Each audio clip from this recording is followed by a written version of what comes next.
Hi guys, welcome to Nikola Learns Chess with International Master Anna Rudolf. Ta- Hi, everybody. I'm looking forward to another session, and I hope, Nikola, that you are ready because today's going to be a difficult one. yeah, thanks. Thank you, Anna. Well, welcome. And how's your week, Anna? It's been a good week in terms of I see chess booming on all sorts of platforms. The Lindora's Abbey going on. You have events that I can't wait to see. For instance, the match of Shahryar on Fiona's platform. So many initiatives in the chess world, which make me really excited about how chess is becoming truly a broadcast and esports feature.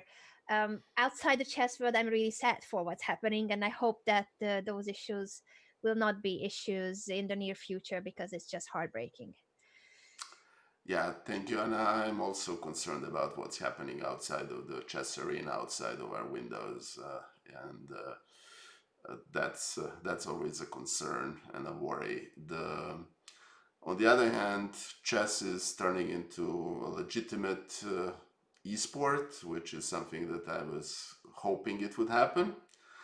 And I'm very looking forward, to the boom that has occurred in the last month, mostly through efforts of Grandmaster Hikaru Nakamura and a fellow streamer and a dear friend of mine, Alexandra Botez, is definitely, it's amazing. It's, Yes. a dream come true and it's moving into unbelievable territory. Anyway, so just a quick shout out to Hedgehog 1963, my dear friend KB Khan, and the 3 Degrees. Thank you for joining us, and thank you Hof Believer for the subscription to 2-1. And yes, Lissacho 94. This is supposed to be a difficult one. So, and Anna, just wanted to say I watched some of your charity streams. They were genuinely amazing, and Thank you thank you so for much, doing that. Nicola. Thank you, and thanks to you for all that you do because you're supporting so many initiatives and the chess community as a whole. So you've been backing us and helping us for so long already. Yes, but the chess community has been really good to me. I've found a great home here, and I think it's my chess is improving uh, in many I hope ways. so. In many ways, thanks to efforts of the community, thanks to Anna's efforts, and um, I'm very happy to be here. Hey, CringeMaster96, thank you for the follow. And one small, so do you plan on having any more charity streams? I think so. This was the first one that I hosted on my channel because all the other ones, for instance, the one on Alexandra's channel for U.S. chess, women and other women's initiatives, it was always another platform or chess.com's charity. But now that I've seen that, even though my channel is a small one and I have a small community, but a very supportive community, I think whenever something like this comes up, I hope that there won't be any tragical events that cause this, more like just getting together for to support a great cause. Then I will definitely do more charity streams. Well, my wife actually told me that people are coming here to see Anna. She is the star of the show. So here is a shout out to Anna Chess. If there is anybody in the chat who is actually not following Anna, please follow her.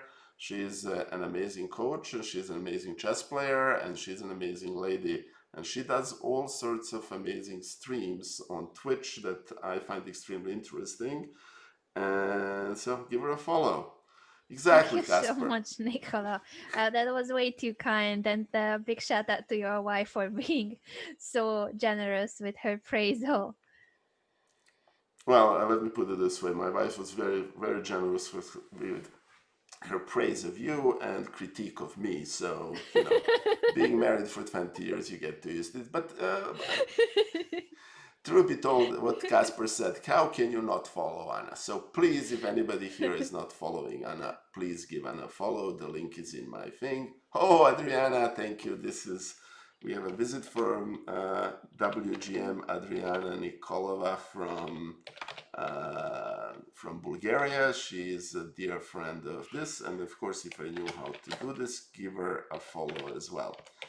Um, I so always mix up the commands, the shout out, and it's that's why I have a boomer count on my channel because I just everything that's possible to mess up, I mess up.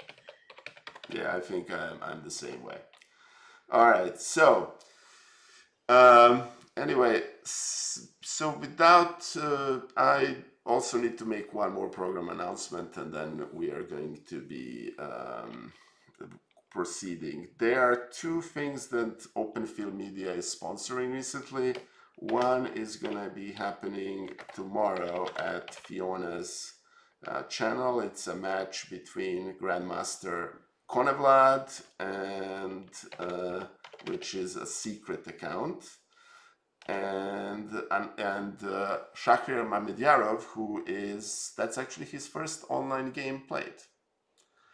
Wow, I didn't know it's gonna be his first online game because he's such a blitz player. I would have thought maybe he plays an anonymous account, or he said Probably. that he doesn't play much online.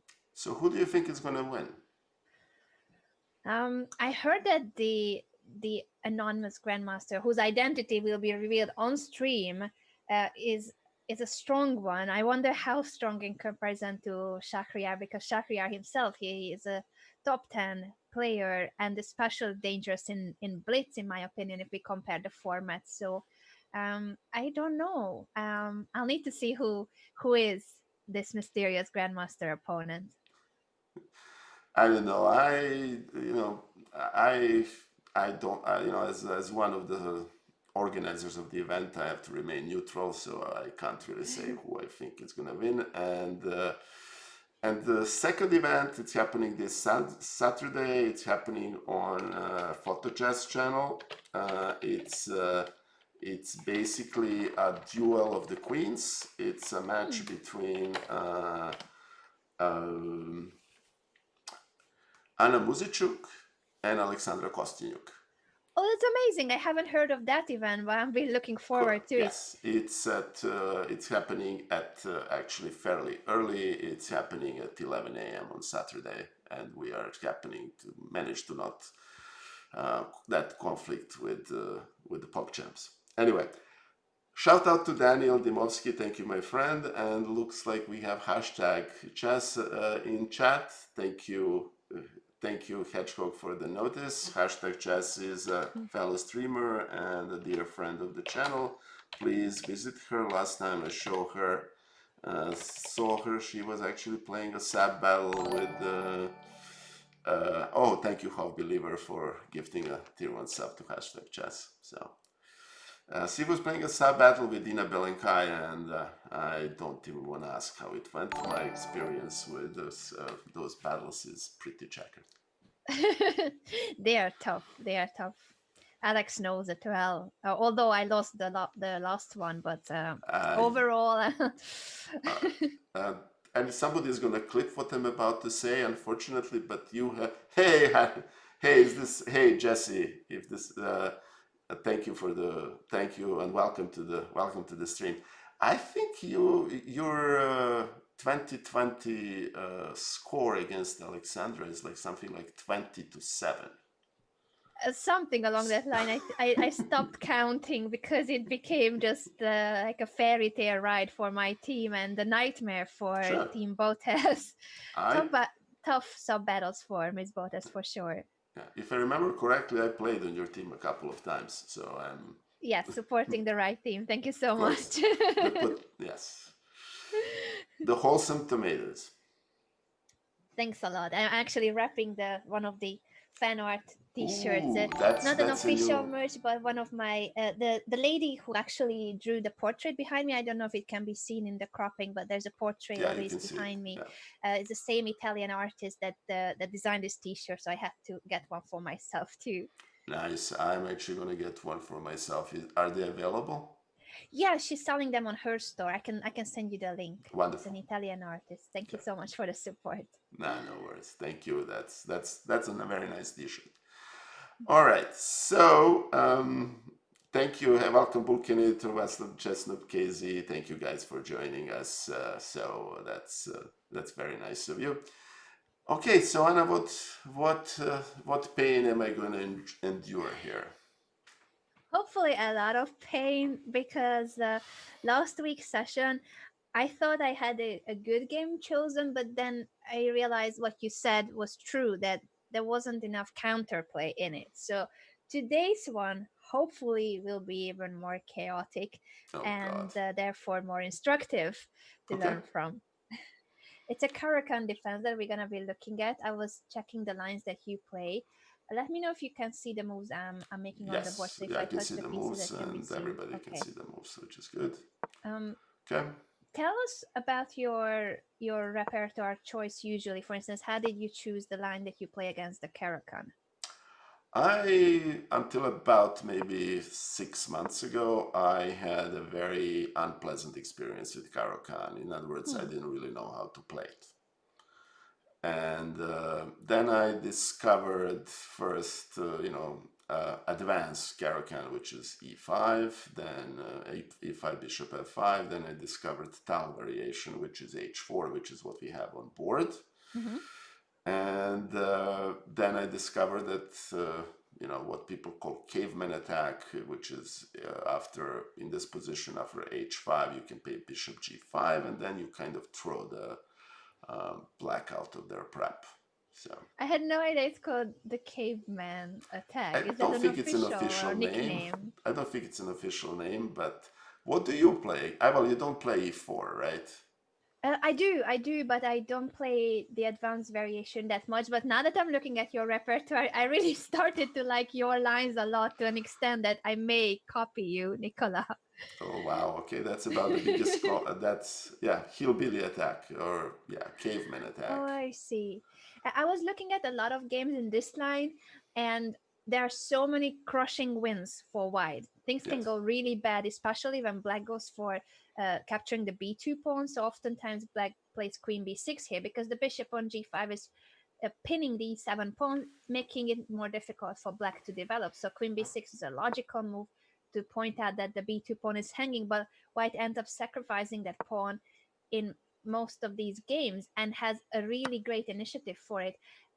So initially, I wanted to look at some of these lines, and I have a game analyzed for this that includes also a game by Grandmaster Jon Ludwig Hammer. Uh, Okay. but I thought that's too one-sided for Nicola. I cannot show this on stream, so I'm gonna send you that. Or if we have time at the end of the stream, I Okay. may show some positions. But we're gonna be focusing on a different position that might be messier with h6. Okay. So h6, I haven't seen games of yours in this line, so I'm hoping you play with g4 Yes. because it makes sense of the h4 to throw that other pawn as well. Yeah. And basically here it's you're grabbing space. Hmm. Okay. Grabbing space and also saying that most likely you will not want to castle kingside. Or will Yes. you? Basically. It's interesting because thank you Hedgehog for shout out to Anna's Chessable course. Thank you so much, Hedgehog. So yeah, the difference between h6 and h5 is that you now can push h5 as white, Hmm. and you True. can keep grabbing more space. So Yes. So g4 is allowed. Bishop d7. I don't know if are both bishop retreats equally popular, or what's your personal experience here after g4? I, in my personal experience, most people here play bishop. The stronger they are, the more likely they're to play bishop d7. Surprisingly enough. Okay. Interesting, because usually you would expect that the bishop is developed to f5 to then keep it on this diagonal. But there must be a reason why bishop d7 is played by the stronger players, such as this player here, Gukesh D, with the black pieces. This is a game from 2018, so he wasn't yet the second youngest grandmaster in history, but he was on his way of becoming one. And with the white pieces, it's Alexander Fier, one of the top grandmasters from Brazil. So Okay. bishop d7. And here I really had no exact information on what approach you have or what setup you go for, but I'm hoping that these are similar ideas in any case. So white played knight c3. Let me know until which point you would play the same way, if this is something that you play yourself. Yes, they are. You really, if the white played bishop d7. Hey, Julian, welcome. Mhm. A big shout out to my dear friend and fellow streamer Julian Lando, and I'm sorry, Anna, to interrupt, but Oh, no worries. And let me. Julian helped the Alexandra's team the other day. So, Um, Julian, next time support the other team, please. I have an admission to make. Alessia Santeramo and myself kind of joined forces this morning to, um, how to nicely put it, well, swindle Julian.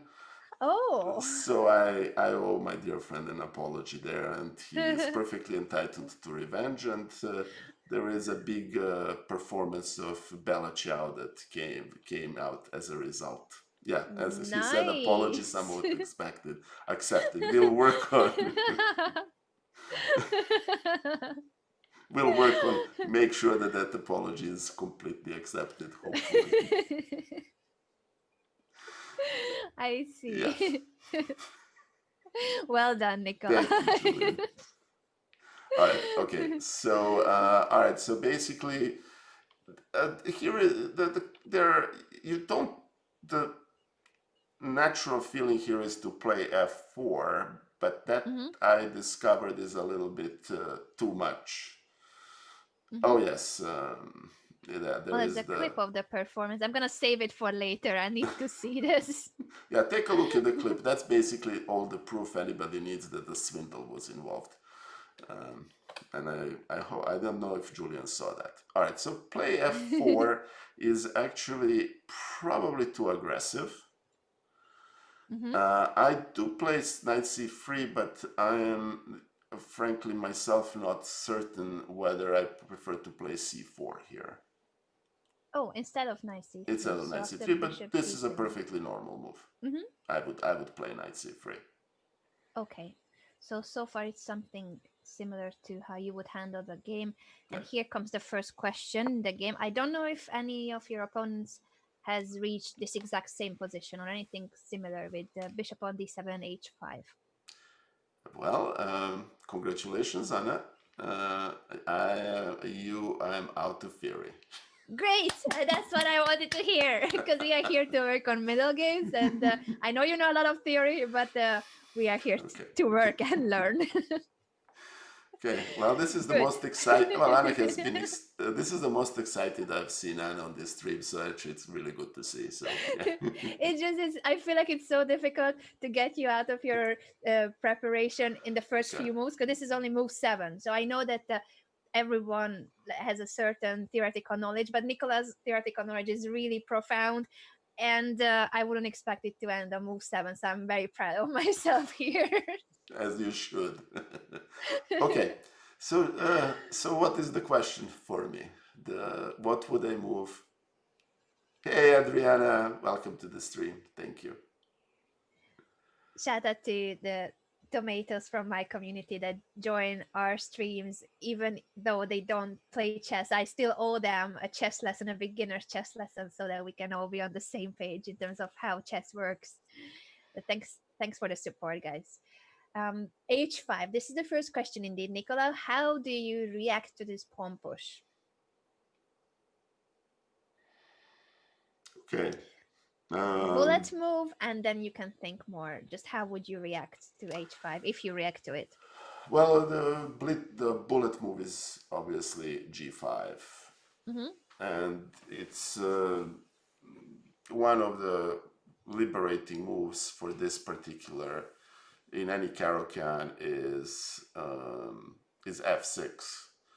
So this would make it slightly difficult. I don't really think that, you know, grabbing a pawn on h5 is useful Mm-hmm. because it's open. I'm not sure that open g5 benefits white. At least that's my initial impression. Okay. Um, The other option is basically for, you know, white to leave the pawn as it is and allow black to take on g4. I'm not sure that I like that, because after something like bishop, e7, then this pawn is a little bit threatened. Mm-hmm. So if the question is what move I would make, I would probably push it and play g5. Mm-hmm. G5 seems to be the most natural. The only problem with it is that what black wanted to achieve with the pawn push, and most likely will achieve, because eliminating the G4 pawn will mean that now the F5 Yeah, square is without any control. So black's ideal development will be knight e7, bringing the knight to f5, perhaps yep, supporting it with g6 too in case, and just building a really solid and closed position. yep. And d4 pawn is obviously one of the targets. Black will play c5, play queen b6, and apply pressure on d4. And obviously knight on f5 is actually a very good knight, because it's very hard to remove it. Yes. Unfortunately for white, it's really difficult to avoid this, because the only way we could keep a pawn on g4 is if we play f3. But this is the too I too idealistic thinking that we need to keep control of the f5 square, and we forget that there are other things on the board, such as a hanging h4 pawn and this queen looking at the pawn too, and our king being somewhat exposed. So this may not be the way. I know you didn't say it, but I just wanted to mention that I think the only way to keep the f5 square under control would be the terrible move. Yeah, no, that doesn't. If it didn't make sense to play f4, which it didn't, um, f3 is not good, because this diagonal and this pawn are kind of targets, and you know I wouldn't play that, no. And I Yes, actually learned this the correct. hard way. Oh, you learned it the hard way. Tell us more. Okay, so I wanted to be officially noted, officially admitted that Hannah actually likes to see me suffer here. How did you realize, Nikola? I'm joking. Uh, the I pushed f4 in quite a few games before I started playing g5, bishop Mm, g5, and I got punished. I see. So Okay, yes, a I learned personal that the hard way. experience. That's important, and you learn from it. That's the most Yes. important. Yeah, the second best way or the to learn is to learn on your own mistakes. Mm, Best way to learn is to learn on somebody else's mistakes, obviously. So true. Very true. I usually learn from my own mistakes. I'm on the same page with you. same here. So after h5, g5 is one of the main candidate moves, and the other one is g takes h5. G takes h5 was played in the game, and now let's figure out why this is somewhat better than g5. Oh, that's actually somewhat better than g5. Okay. Yes. So we need to figure out why, because it's Okay. not that obvious, and I would have also argued that g5 seems to be the natural response, and g takes h5 is like, really, why do we need to take that pawn? So let's see why. Yeah, well, my expertise in Caro-Kann is overrated, as proven right now. Let me say this. The problem with taking on g4 is that this pawn is now a little bit less of a target, Uh-huh. Yeah, we are sheltering our h4 pawn. because this pawn is kind of stopping the rook from hitting the pawn. Very good. So that's one reason, and honestly, I don't see any other. Hmm. And as for, like, we had to give up the f5 square, but the position, the nature of the position doesn't become that close. Do you think that favors white, that we are Yeah, not closing everything we with g5? yeah. I guess you also have a G file. So Yeah. okay. Good. Yes, those are the features. And if black wants to get back the pawn, it's gonna take black at least a few moves. So we don't really think that we will have a pawn up forever, but it's gonna take some time for black to get that pawn back. I know the coaches are supposed to ask questions, but do you mind if I ask a question? What would you play, g5 or gh5 in this position? I think from personal experience, I would now play g takes h5 after having played a lot of g5s in my life, because I Yeah, also I also would have gone for that as an instinct, but I have also played so many games where I just wanted to keep the pawn structure intact, and therefore sometimes allow the pawn structure to be really close, such as after g5, and then I wouldn't be able to create enough attack because there's no open fire, there's no pawn break, and black will stop everything on f5. So that's from personal experience that it's gonna be a difficult one. okay, fair enough. But it's an unclear position, so this is also perfectly fine to play. Of course, it's more like I realize that sometimes doubling pawns but keeping the dynamic element in the position can be helpful for creating more play. I think this is more your style, though. I know it's an ugly move, but this will be more your style. You will see. Okay, Black played knight h6, heading toward f5. okay. And now there are a couple of ways in which white can play. So I would be curious what would be your setup. So let's think of a setup that you would go for. Next few moves for white. What piece setup? Okay. Well, the question number one for me here is, hey, Sledgehammer, welcome to the stream, and thank you, Wayful HS, for joining us. Um, yeah, then BG5, and I think the reason, and that's actually a good question to ask, is why not knight e7 as opposed to knight h6? And Uh-huh. I think Sledgehammer pointed out if black plays here, then bg5 appears to be a good move. Mm-hmm. Yes. So that's a good that's a good way to think. All right, so Mm-hmm. we can go back to here and let me think for a second. So, well, the strategic question here for white is, are we gonna let black take this bishop or not? Mm-hmm. Yes, once it lands on f5, will we allow the capture or not? Good Yeah, point. yeah. Because really, we cannot stop this knight from coming here apart from playing something like this and then Mm-hmm. taking, which doesn't appear to be logical. Mm-hmm. And I don't think we can really castle kingside in this position. Yeah, that would be a bit risky. Yeah, so we need to castle queenside.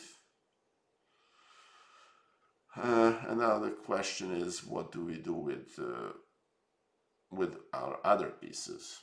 Mm-hmm. Okay, and obviously there is, when knight comes to f5, then you will have two pieces attacking this pawn. Yep. That needs to be somehow protected. Mm-hmm. And um,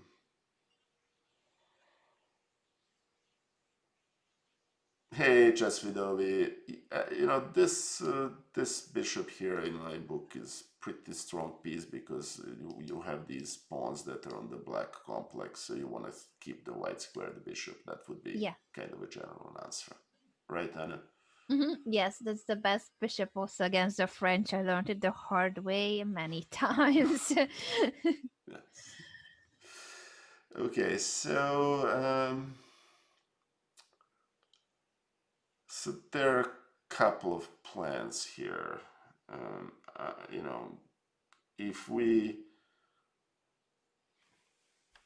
can forego this pawn, Mm-hmm. okay, or we can defend it tactically, which is we can play something like queen d2 and then really a knight f5, and the black really cannot take on h4 because if black takes, then we have bishop g5 with a Yeah. fork, right? Mm-hmm. Okay, oops. Um, And if black plays bishop e7 in those positions? then we can try to, well, good question. Mhm. Um, well, so the line being this, this, and then we can even try to castle, Mhm. and then white black plays d7, and then, well, then both of these pawns are actually in bad shape. But here is a question. Um, who benefits from that H file being open? Hmm. Good question. So you would be ready to give up both pawns? Well, it's not an unviable option. Mhm.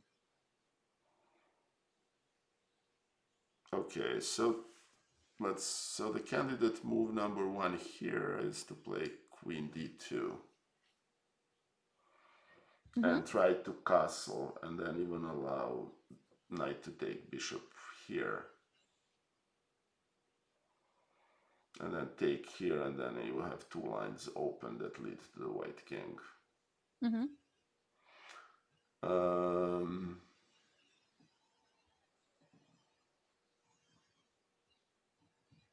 I'm I'm not terribly chess Vidovi. I'm curious of to. I mean, chess Vidovi is saying that it makes sense to play a4 to stop b5, Mm, but what do you think about A4, Nikola? I think very honestly that we can even allow black to play b5 because we may be faster on king side. Yes, that's a good point. And also, if we look at our king side, that it's already so wide open that we can't really castle king side, then we should make sure that we can at least try to castle the other side. Oh, I think we need to give shout outs now, though, Nicola. On to Yes. you. Hey, a big shout out to Dina Belenkaya for raiding us with a party of 35, and a huge shout out to Hashtag Chess, who is raiding us with a party of 70. And somebody please tell us who won the sub battle, because Anna and I, we were actually wondering. Thank you, Dina. Thank you to Hashtag Chess. And I'm gonna make both ladies VIPs in my channel. Okay, and Hashtag chess has won 8-4. Congratulations to hashtag chess and Dina. Don't worry, I know how difficult these sub battles are, but mainly from Alexandra's experience. I'm lucky to be on the other side usually, but not this last Sunday. I had to do a Russian dance because of the sub battles. somebody will notice that basically what for the record the score in those sub battles is I think 21-8 in Anna's favor. And okay, so and a huge shout out to Hashtag Chess and to Dina. And Dina has Dina and I are supposed to have. She challenged me to a match, so that may happen one of these days. And That's anybody great. whoever wants to watch me get adopted will join us. But anyway, thank you for the huge raid. And for the purpose, just to let you guys know, this is Nikola Learns Chess, and it's really not with International Master Anna Rudolf, one and only great Anna Rudolf. It's really Anna trying to teach Nikola how to play chess, and by and large succeeding, at least I think so. Nicola is always doing an amazing job, and I invite you guys to try to answer the questions. I Every time there's a critical moment, I ask a question to Nicola, but I also would like you guys, if you want to improve your chess, it would be great if you also think about what would be your answer to the questions, what maneuver, what idea, what setup. So in the current position, we are thinking about what would be an ideal setup for white here, how to continue, what would be a piece setup to aim for. Yes, Ronald Blank. what if questions are the thing. And thank you, CJ Rebek, for the 500 bits. That's very greatly appreciated. Thank you, and bye, my friend Super Ginger. Very much looking forward to seeing you next time. Always what if questions. Always what if questions. Yes. Yeah. So currently we were looking at whether it makes sense or not to push a4, and we were considering that, yeah, a4 is a move that stops black from being able to advance b5, but we have already kind of destroyed our own king side. So if we want to Oh, castle ever as white, it would be great to keep castle queen side as an option. yes. Okay. And I think our cameras decided to give us a hard time Oh because no. I'm seeing stuck. So, all right. So let's. Anna, well, let me. I'm going to talk a little bit about my thinking about the position while we reestablish the Zoom. Sure, So sure. let's Will do I that leave real the call quick. and come back? Yeah. And Sure. I'm gonna just end the meeting, and then we're gonna restart. And let me, while we are reestablishing Anna's communication, and I apologize, guys, for this. This has been a little bit annoying. Let me give you a little tour of what I'm thinking in this position. Starting the video, and I'm here, and Anna is back here, and there we Hello, go, everybody. and we are back. I'm so Okay, sorry that your camera decides to go on no, strike from that's time fine. to time. So here is my thinking in this position. I probably want to, yes, exactly, Murfinski. This was, yeah, exactly, Bishop f5, but this was actually tile variation, so h4 and h6 were intersposed. Apart from that, you're exactly right. So I probably want to. One plan here is to use these open king side and try to get to the black king as quickly as I possibly can. So keeping the h file. No, we don't want to do that. Keeping the h file open is actually probably to white's advantage, I would think. H4 is pretty good, but honestly, I can probably wait for black to play and then play something like A3. In Caro, black very frequently plays bishop b4 and tries to get this spin, but I'm not terribly worried about that now. All right. So, you know, one option is, you can play bishop g5, but then bishop e7, and, or, that's. So let's think of candidate moves. Candidate move is bishop, queen d2. Another candidate move is bishop g5. And what is, what are the other options? We can try doing something like bishop h3.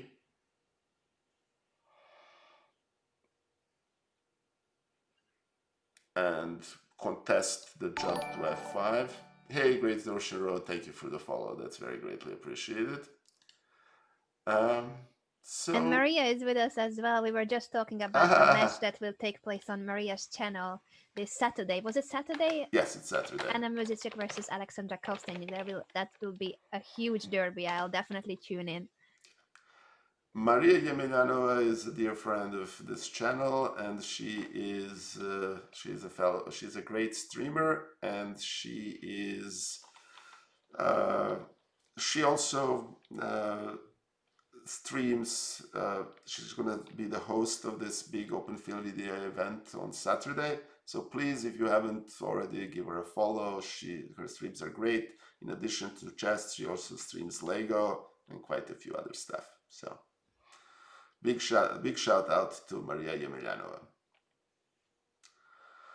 Okay, so getting back to this position, we said queen d2, we said bishop h3, we said bishop g5.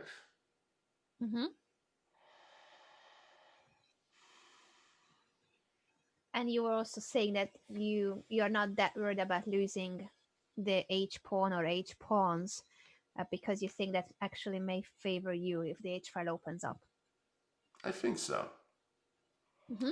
And very honestly, if defending these two pawns will tie up my pieces. I mean, Yeah. those pawns do obstruct, black's tactical motives. I probably don't want to lose them unless I need to, but I'm not that concerned. So, those are the options. Queen d2.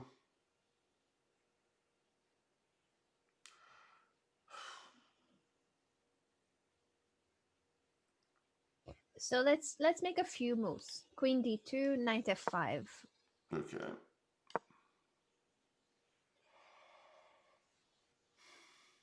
Okay.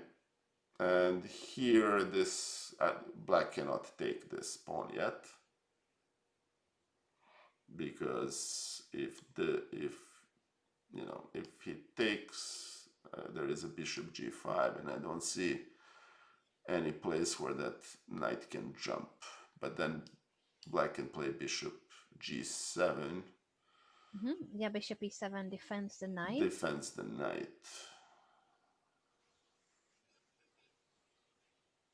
Yeah. Okay, so what am I doing here?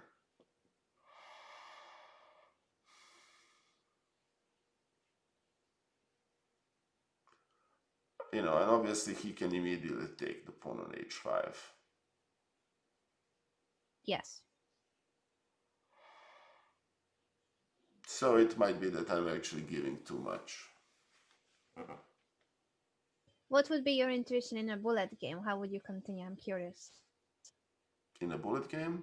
Mm-hmm. Or very quick blitz claim. I know Oh, a in a bullet bullet is not game, your favorite. I'm castling long and hoping for an attack.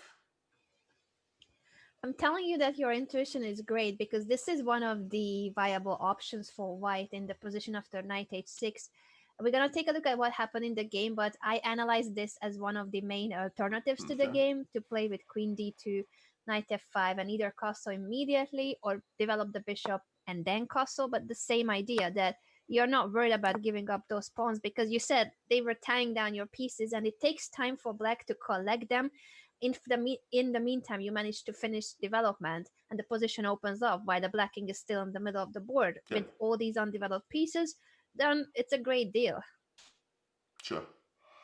So your intuition is great. This is, I think, a better position for white and a great perspective for attack. It's going to be only a pawn down because we had a pawn up. So a pawn for the price of a lot of initiative and being ahead in development.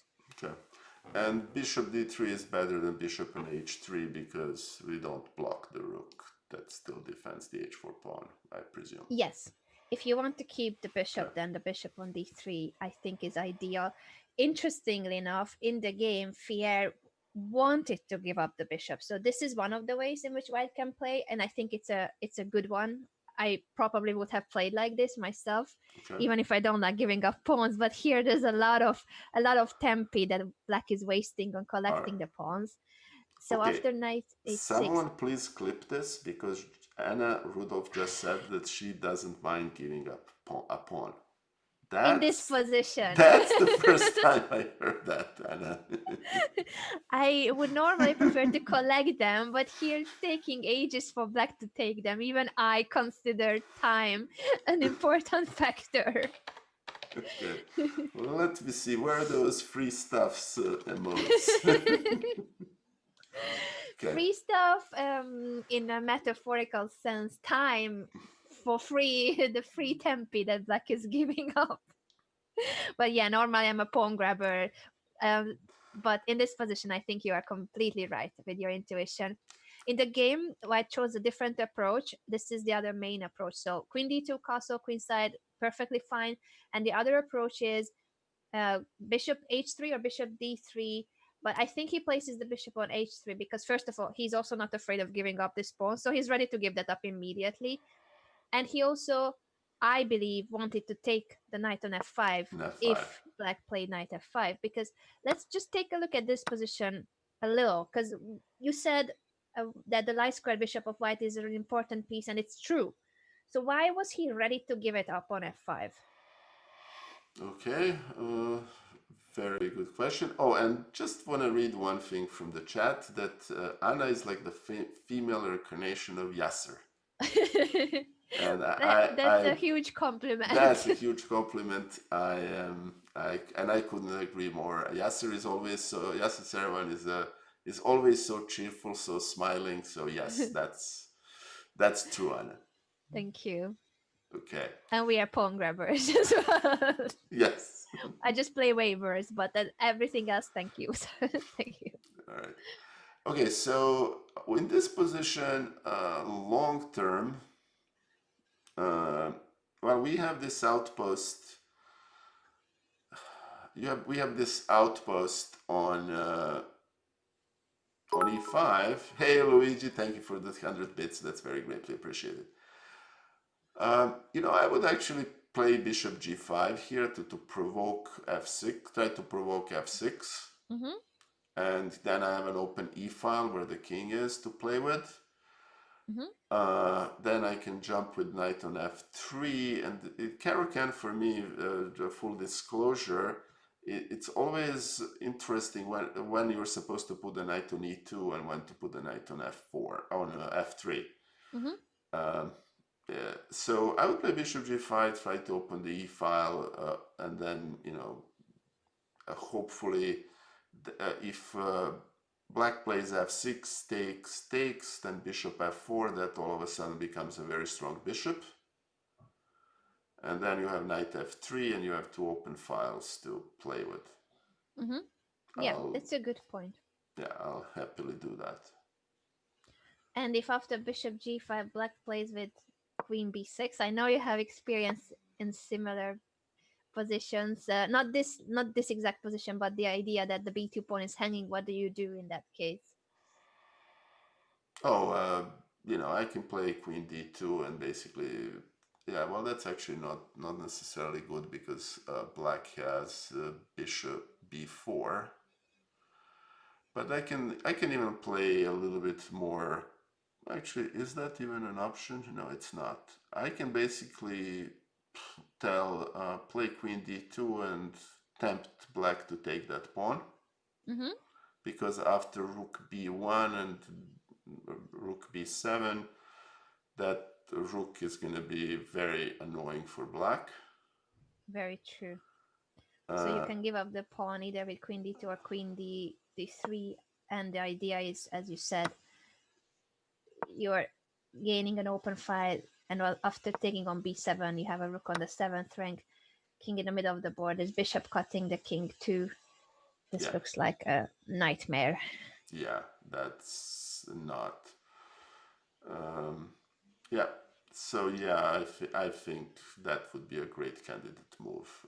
Very good. Yeah, bishop g5 I think is one of the strongest moves, either immediately or similar idea if you first play, for instance, queen d3. I think with all the lines I analyzed, probably queen d3 is preferred over queen d2 because we have given up our light squared bishop, so the queen kind of takes over that role that we now have more control of the light squares. And we didn't necessarily need the queen on d2, so maybe it's a bit more accurate, but the same idea that we are ready to castle anytime, and bishop g5 can come too. All these positions I think are great. The queen can go to d3 or even f3 if you don't want that square for the knight, and then the knight can come toward e2 to f4, castle queenside in any moment. And I think this is a great position for white for the fact that we have eliminated the only piece of black that was active, and the rest of the army of black is looking really sad, including the one developed bishop, which is just a gigantic pawn later on e6. Yes, tall pawn, as people say. I don't know A who. really tall pawn. Yeah. Yeah. So this is the idea of white, but of course this comes with the question: what happens if black just takes the pawn? Yeah. Okay. All right. Well, that queen really cannot be tolerated there. The problem is, ooh, okay.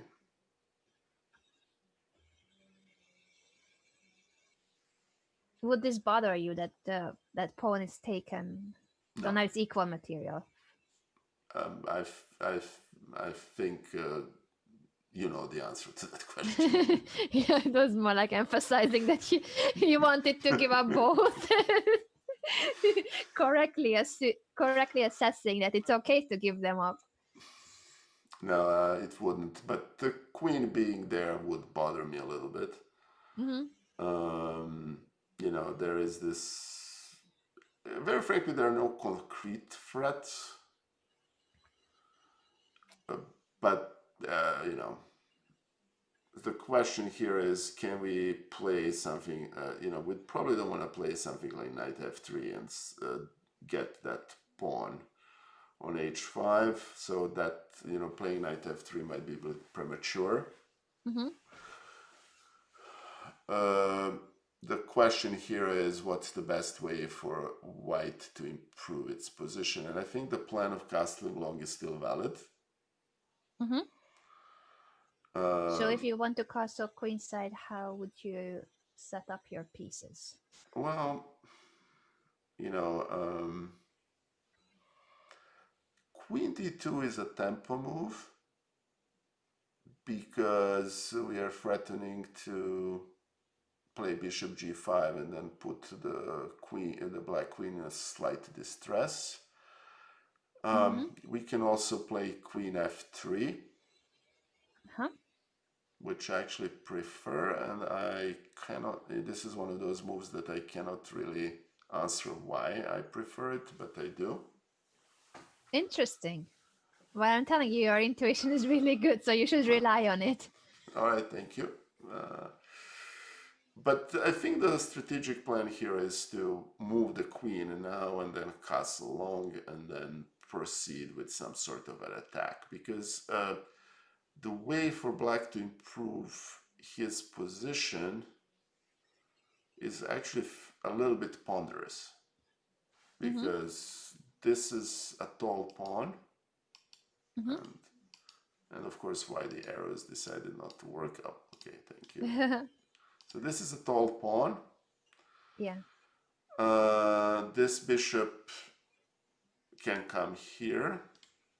Hey, Reckless Fury, thank you. Queen is actually developed, but the thing here is that with queen being here, a bishop really cannot go to e7 because the queen can be in a little bit of distress. Mm-hmm. This knight can go to f5, which is actually probably the best possible development path for that piece, but then we kind of already committed to do this. So Mm-hmm. the reason to play queen f3 is basically this. Uh, if we play queen d2 and then black plays knight f5, let me clear this arrows. So if we play queen d2 and black plays this, then we really cannot take because the rook is hanging. Mm-hmm. Correct. So that actually would be, yeah, exactly, queen f. So we want to play queen f3, which defends the rook, and Very then good. bishop f5 is really, we can just take, which is I think what the plan was from the get-go. So Yeah. So after queen f3, you are already threatening with discovered attacks, thanks to the rook being protected. yeah, Very good. and then we can have some nasty tricks along the side of taking on e6 Mm-hmm. and so on and so forth. So yeah, so queen f3 is looks like a natural move. Very good point. Queen f3 is the best move, preparing for castle queenside, threatening with discovered attacks. Black has to retreat with the queen, and it's just a lot of tempi up and equal material because we were a pawn up earlier.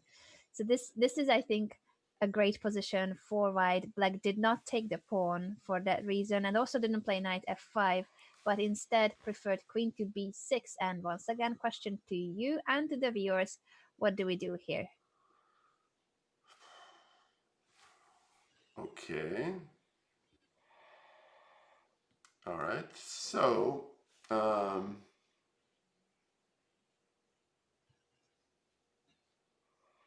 Well, we kind of discussed this, so we said that we're going to play Queen D3 here. I see no reason not to proceed with that plan, right?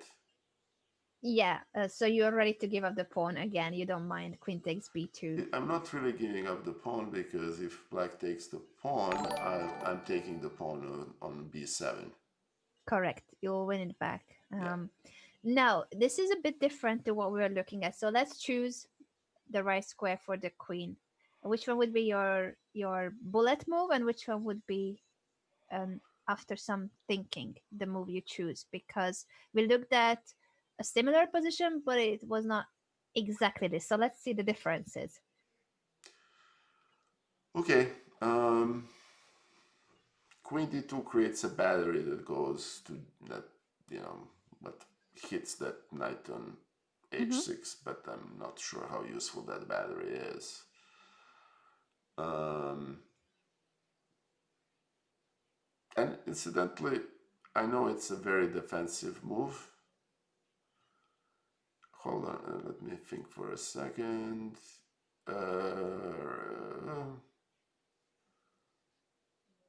I actually prefer, for whatever reason, and I can't pinpoint this, I prefer to play queen d2 because there is this knight a6, knight b4 potential, Mm-hmm. and I don't want to give black a tempo. So, if for no other reason, I think queen d2 is a better move. And I saw that you were nodding, so I presume that indicates agreement. Very good. And this is a very small but important detail that you have spotted. In the other position, queen d3 was probably better because we have already given up the light Yeah, square bishop and we wanted to have more control of the light squares. But in this position, we still have the bishop. And as you said, in that position, let's just show to the viewers the line that Nikola was talking about. He's ready to give up the b2 pawn in trading it for the b7 pawn. But the slight difference between having the queen on d2 or d3 is that knight a6, a very clumsy developing move, but if it gives a kick jump to that knight with a tempo to b4, then it actually doesn't look that bad anymore for black. This should be still better for white, I think, but not that big of a deal because black is getting some tempi as well yeah, for their development. So very good point. The queen is better on d2 in this position, and that's what Fier played. Queen to d2, yeah. and Gukesh took on b2 because if he already played queen b6, he thought he may as well just go on with the plan. He likes to live dangerously, okay? Yeah. So queen a3. I guess we know that this would be the follow-up, Yep, unless you have another idea. it's a natural move. Um, can we trap the queen? Good question. Let's see. Okay, well, we can. I'm gonna just calculate this aloud. We can take this. We can take these fields easily Mm-hmm. because if we play something like rook b3 and then queen goes to a6, we can play this. But I don't see how we can take away the. I'm sorry, I created another variation here. I No don't see problem. how we can take a5. It's not. So I think that's a safe move, and then the queen can escape this way. So I don't think trapping queen is an option. Mm-hmm. Um, yeah. So I don't see a better move than just take on b7. Yep, that's the best move. Not just for getting the pawn back, but for how active our rook is on the seventh rank. So this is the best move.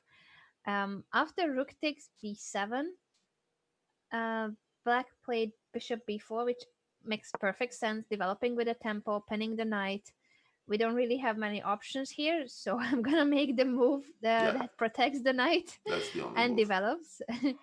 So this is a must play move. Now I think in this moment, Black, in my opinion, made a mistake. Um, which is this move. So let's try to figure out what's going on here. Even if I'm not telling you, I already said, but uh, bishop c8. How do we react to this move? What's going on with the rook?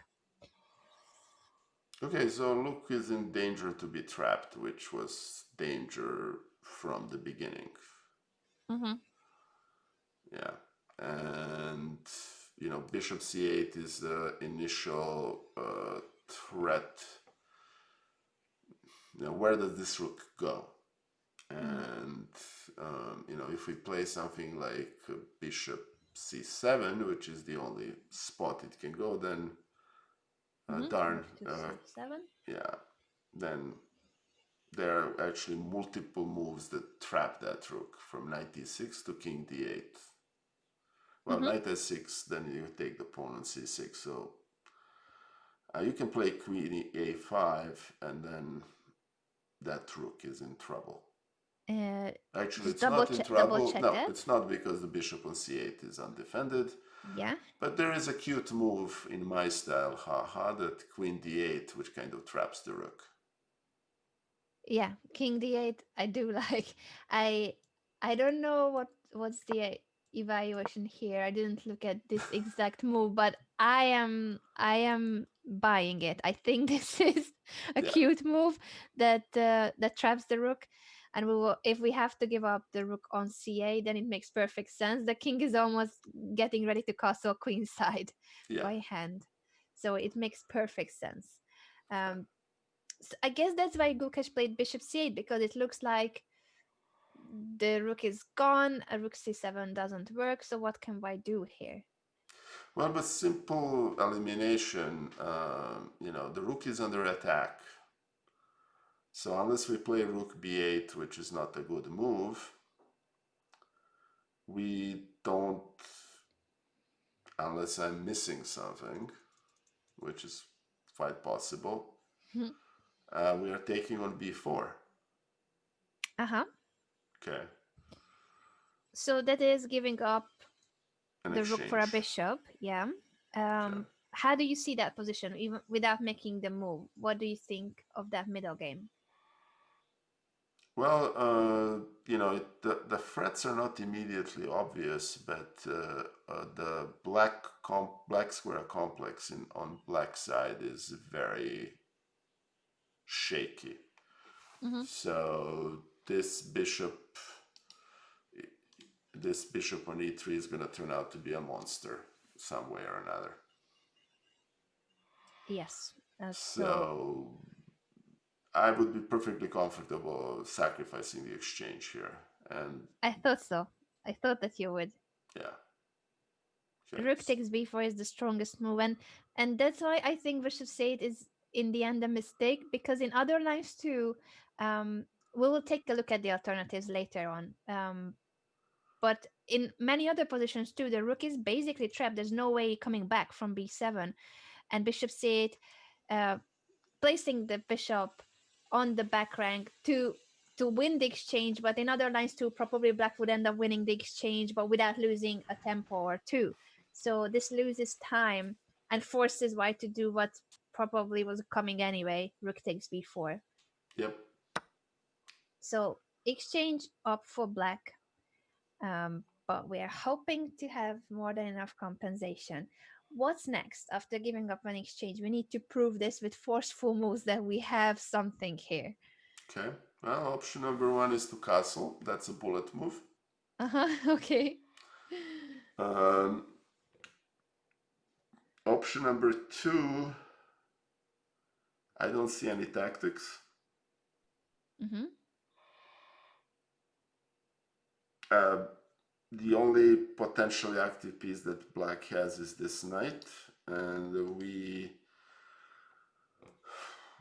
can. But I just gave a big speech about how this bishop is going to be a monster, so I don't want to give it up. We can do something along the lines of, rook g1, which threatens this pawn, which is kind of not immediately obvious how to effectively defend it. Um, so the real question for white here is, do I want a castle uh, and then play on the b file, or do you want to play rook g1 and then play here? Um,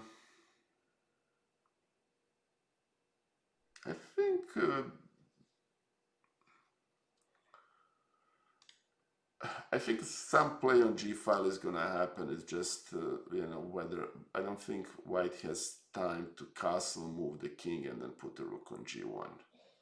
Mhm. So if I am playing this, I would. Hey Diego Alva, thank you for the follow. That's greatly appreciated. I play rook g1. Very good. Your intuition, I'm telling you, is great. And your bullet move is the second strongest move. So basically, you pick the two Okay. main moves in this position. Both make sense. I think rook g1 is more forceful, but castle kingside to then bring the rook to the b file also makes perfect sense. So those are the two best moves in the position. Yeah. What would you play? I think I would castle because I'm a little scared. Although it looks wide open on the king side, but I feel like black can't really get access to my king. So I agree with your bullet move that feels somewhat safer. But rook g1 Yeah. is the more principled move, I think. Okay. All right. So After rook g1, black needs to do something about this hanging g7 pawn because it's not just the pawn, but how it's holding the defense of the h6 knight and also how it's covering up for this uncastled king. So if the position opens up, black's king will be in trouble. How shall black defend the pawn on g7, or what can he do? well, Road to Chessmaster, thank you for your kind words that are very greatly appreciated. Thank you. And Road to chess, that's so true. That is so thank you. true. Okay, so, I actually remember. Uh, I remember Alexandra playing some French defense variation in which playing rook on h7 was kind of a move that worked. Okay, let's take a look at that I'm first then.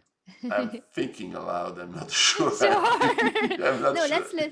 We could list the moves. Rook h7 is one way to protect the pawn, and then we analyze it. What else? All right. Yeah, I think after we take on h6, it's kind of. I'm not sure we want to allow this rook to end up on g8. Okay, so that's not. That's. I think I know how wild this got. I think I have a. I have a feeling. Another And your option is. intuition is great, and also that was a refutation of Rook h7. So congratulations. Yeah.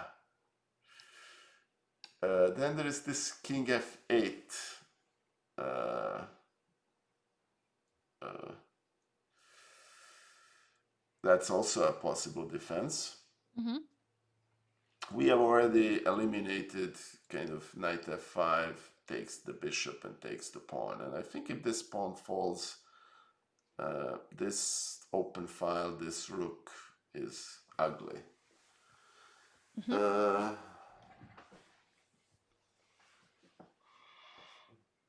G6 is really hideous because Mm-hmm. that loses the knight, so Yep. that's not an option. Let me guess. He played. Did he play King f8? King of 8 is one of the options, and the other Okay, that's is. all right. All right. I'm just gonna make one statement about a very short story about my late mother, who used to tutor in Serbian literature when I was growing up, and she always said that. Her worst pupils were always looking at her face to see whether they're giving the correct answer or not. So now I'm catching so now I'm catching myself doing the same.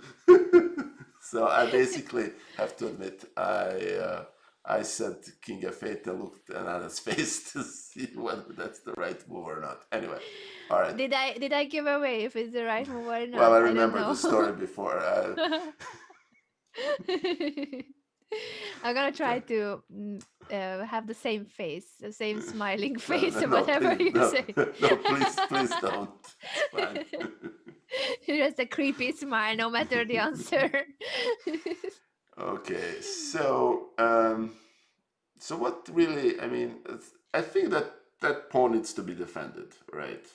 Yeah, that's true. King F8 is ugly. Yes. Queen F8 is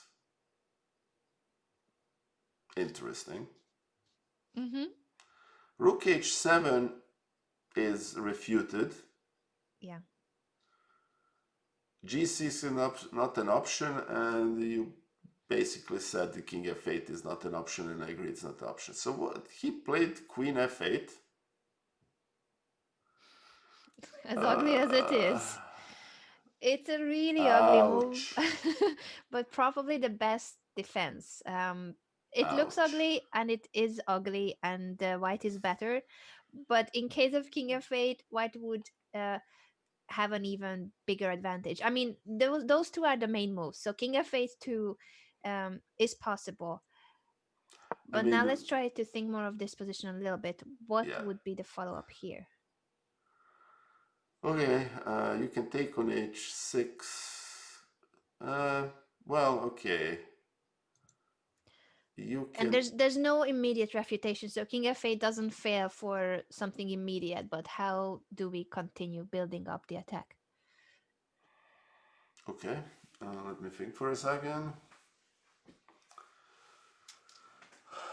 Okay, so I really don't want to play something wild like that's actually not. No, that doesn't work. We can take on H6. Mm-hmm. So that's one candidate move, and then put. So just thinking loud Sure. takes, and then it almost. Actually, if he takes with a rook, I can play rook G7. Or can I? No, I can't. Tempting as it is. So he takes, and then I can play Queen F4. If he takes with a pawn. Mm-hmm. If he takes with a rook, what do I do? I can also. Okay, incidentally, these are the type of positions that I get into trouble with. I'm glad. Okay. I can. What is the potential plan? Potential plan is to play something along the lines of Bishop G5. Okay. And then put.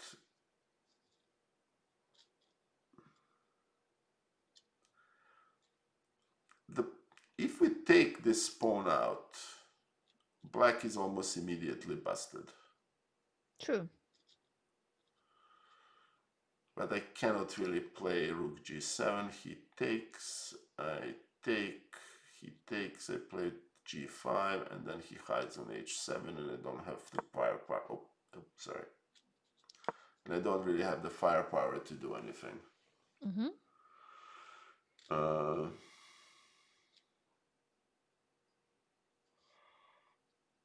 Okay.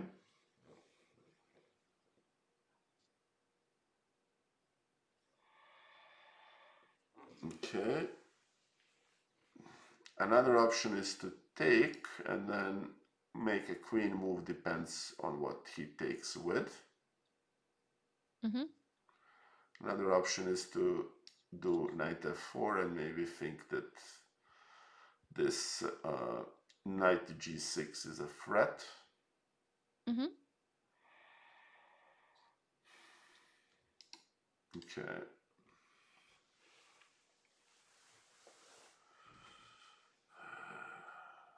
You've listed many interesting options. Would you already pick one of them, or do you think there are still other moves you want to consider in a game? What would be your choice?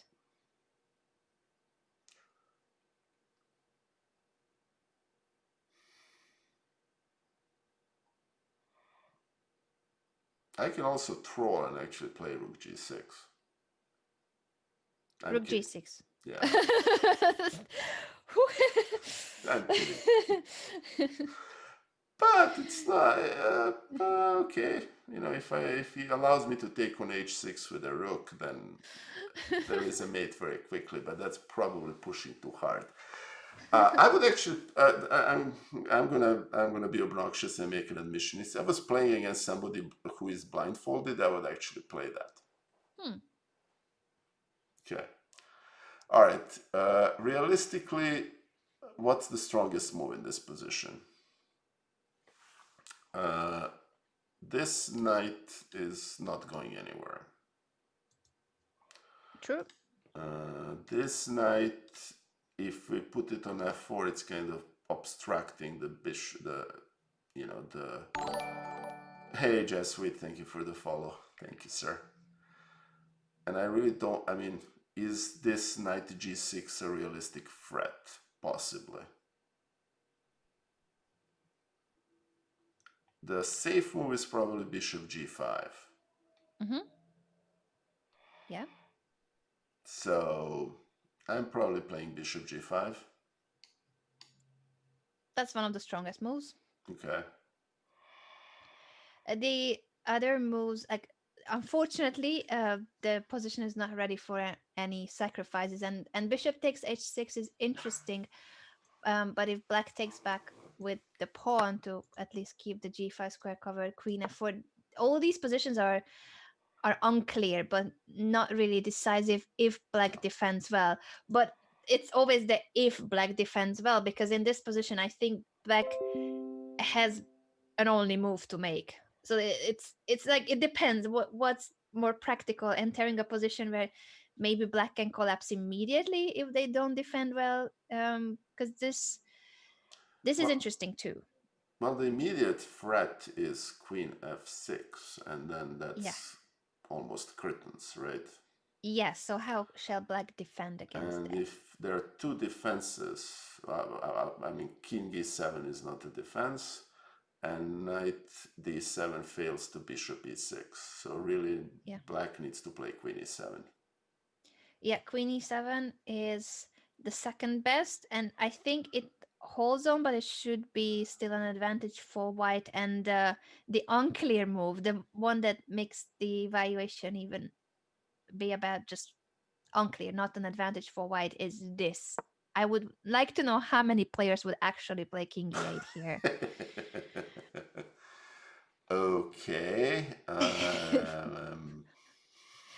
All right. So yeah, this position is just it's crazy. I guess it's to give some room to the rook. If the queen has to come back, it can come back too. We are stepping out of the f5. Like we can explain in hindsight why this move, but to find this move in that position, I would have played queen e7 without thinking. Yeah. Like you need defense around the king, and this is the one way you can bring a defender back, and the queen is really strong in the Okay. defense too, so it makes sense. It's somewhat better this position for And white. Not there's no decisive crushing move here.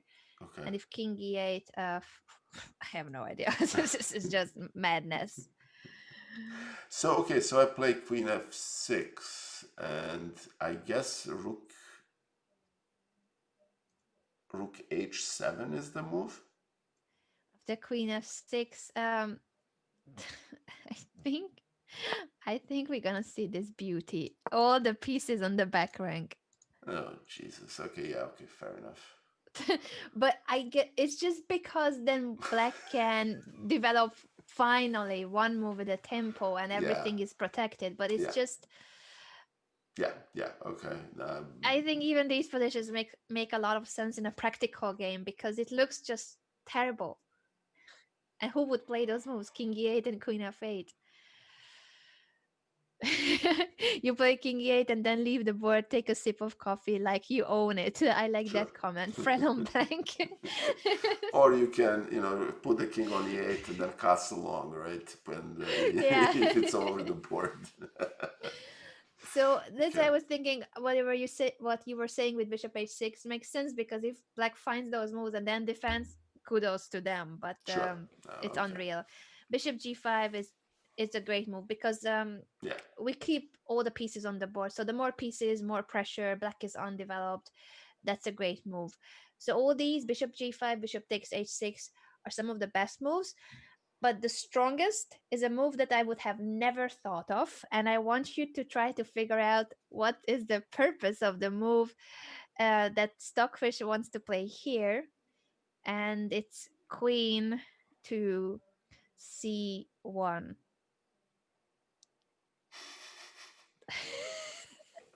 Strongest attacking move in the position. Once again, Okay. bishop g5 and bishop h6 are perfectly fine, but we want to try to learn also from the machine what is the purpose of this move. Okay. The purpose of that move. Oh God, I almost can't believe it. All right. So the purpose. There are only two possible purposes. One is to defend the knight with a king, so queen could move, or more realistically, to play a3. Mhm. So which one is your choice?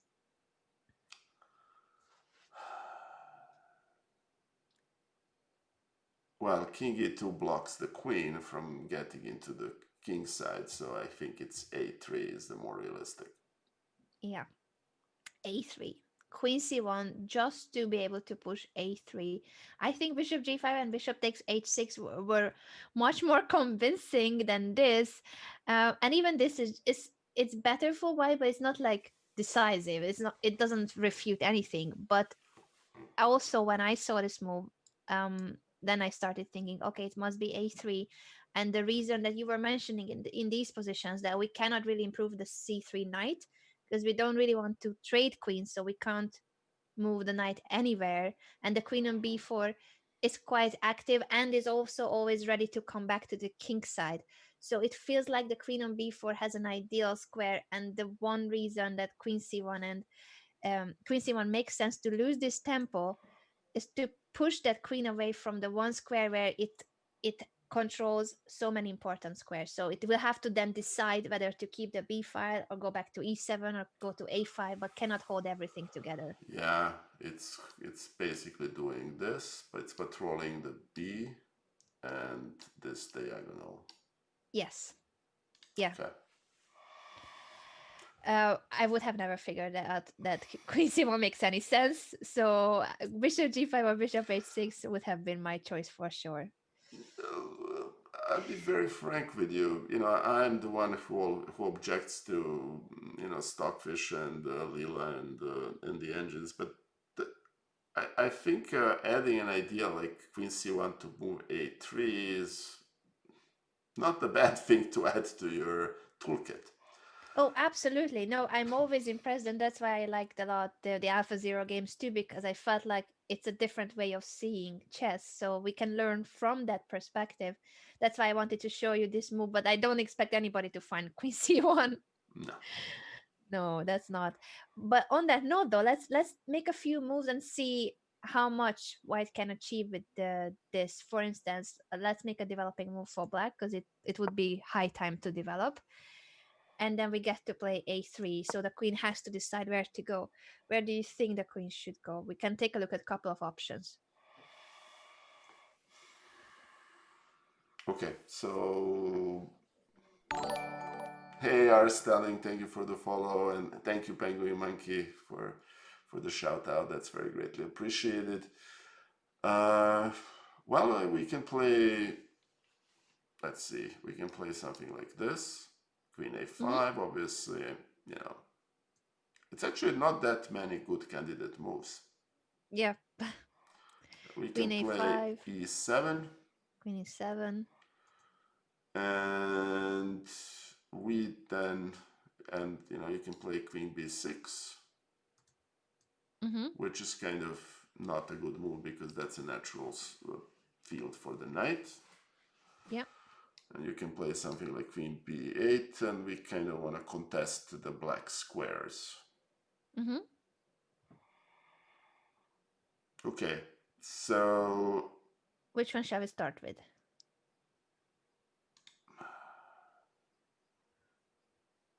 I would probably go queen a5, if nothing else, to maintain the pin.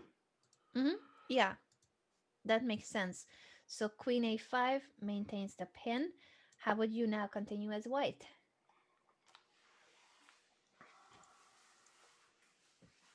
Okay, that's...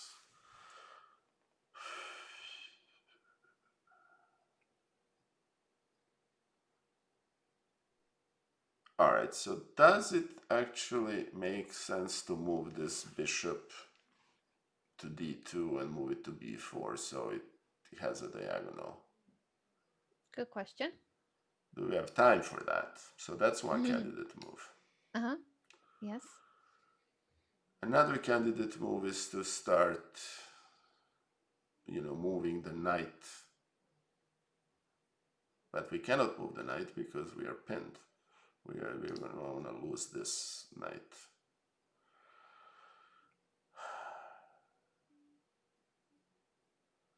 We can decide that we can save time and declare that this is a glorified bishop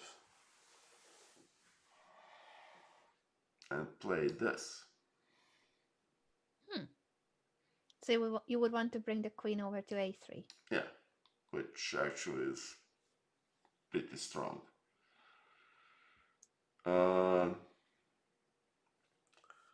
We can start some sort of a thematic play with knight f4 and being cheeky to... Well, we can't do it. We can't move the knight. Sorry, my bad. We cannot move the knight as long as this thing is undefended.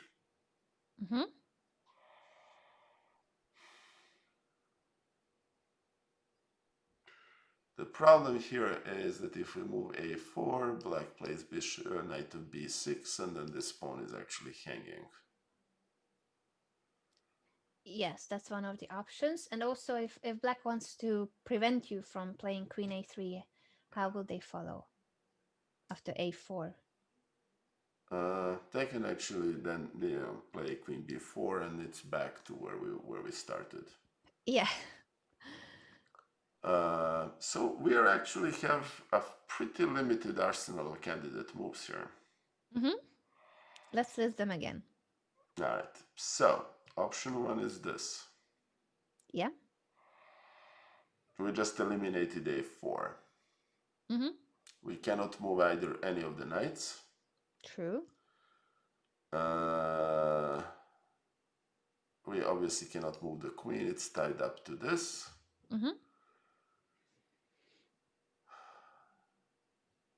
Can we sack on e6? Which may not... No, we can't.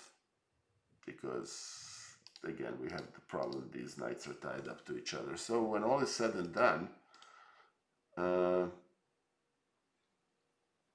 we don't want to push f4 because if black plays knight f5, we have basically blocked this diagonal for our bishop. True. But on the other hand, we have reinforced this strong point. Hey Mollington, hey Chess Melissa, thank you for joining us. That's very greatly appreciated. Anna is throwing me all these wild positions at me. And enjoys it too. I hope that you like the position, and Nikola. Enjoys it. All right, so let's actually let me think here. I can play this, I can play this. I can't really play anything else. Hey, Hans Niemann, thank you for the huge raid. Hello, my friend. And welcome, raiders. Hans Niemann is raiding with a party of 315. Thank you. Thank you, fans. I am I'm having another edition of Nikola Learns Chess with International Master Anna Rudolf, the on and only. And the title really should be Anna is trying to teach Nikola chess. But anyway, so thank you for the raid, my friend. Let me make him a VIP real quick. And welcome, raiders. This is one of the fixtures of my channel. It's every Wednesday at 5 p.m. Anna and I have a session. And thank you, Zinubek, for the follow. Thank you, Lola Bunny, for the follow. Thank you, Big Popa, for 20 for the follow. Thank you, guys. For those of you who do not know, Anna Rudolf is a legend of Twitch chess. She is the most prominent chess commentator and coach, and I'm happy to call her both a friend and a coach. We do this every week in which she throws stuff at me. So Thank you so much for the kind words, Nikola.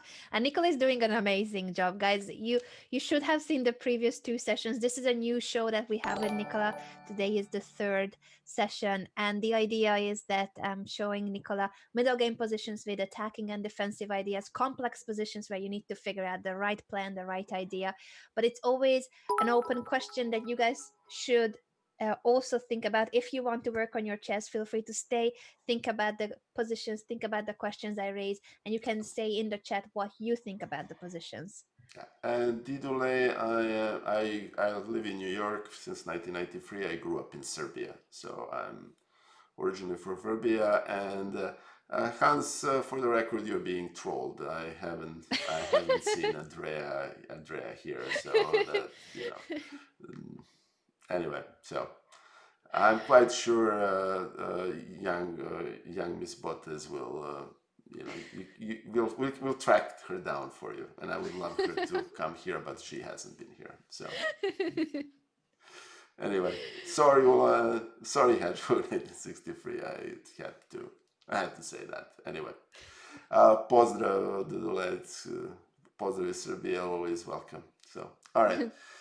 So the position here is after being called Shrek, we have moved on. Okay.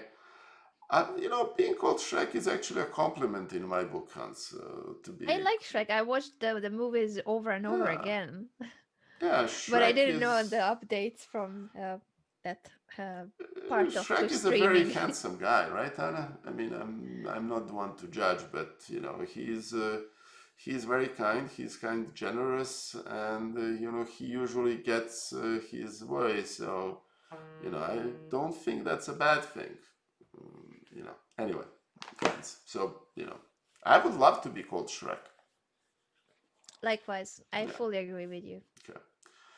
All right, so focusing back onto the game, bishop d2, f4, which kind of looks ugly, to be honest. Yeah, exactly, Zapsu. Well, Shrek is like Hulk, but nice. He's huge. He's this, but and doesn't there. No, thanks, Yachko, for the diversion. That's greatly appreciated. to be quite frank with everybody, all these positions that Anna throws at me require quite a lot of focus. So diversion is actually welcome. All right, so bishop d2 is probably a nice candidate move, and it's not like we have many options here, to be honest, Anna. Yeah, correct. Bishop d2 is one of the main options. How do you like f4, since you also listed that as a candidate move? Well, I think that black has an option of playing c5 at some point, and then it might be a preventive move because if you play c5, we can take, and then the black would not have an option of taking on e5. So that's actually a legitimate option. So, and I'm sorry, I just got the text. I just want to make sure it's nothing important. It isn't. Sorry about that. Sorry, guys. No worries. Okay, you know what? The question here is, do we really want to defend in this position? Because if you Mm-hmm. play bishop d2, all of a sudden knight to c3 is open. If you blacks play c5, we can take on d5. Mm-hmm. Correct. And then the question mark is where the black moves his king. So I would play bishop d2 here. Yeah. Telling you that your intuition is great. Bishop d2 is one of the strongest moves for the reasons that you have mentioned. Now we are threatening with discovered attack. c5 is not an option because of knight takes d5, but also without c5, knight e4 now is one of the options, and just annoying that queen that used to be okay on b4, used to be doing a great job pinning our knight and also ready to defend if needed. But now it's a question for black. Will black have to just move the queen again and abandon that diagonal? F4, on the other hand, I'm glad that you gave up on f4 because I think you are fully right that there's no need to go defensive because, as you said, f4 does strengthen the e5 pawn in case black will be able to push c5 and weaken our center. But that's a more prophylactic thinking, and the drawback of f4, unfortunately, is that it limits a lot our bishop, Yeah, and the position can close up a lot after, yeah, for instance, knight f5. If yeah. we take this bishop is really way clumsier than it used to be, and probably black is more than Better. fine here. Yeah, black is Yeah, better here.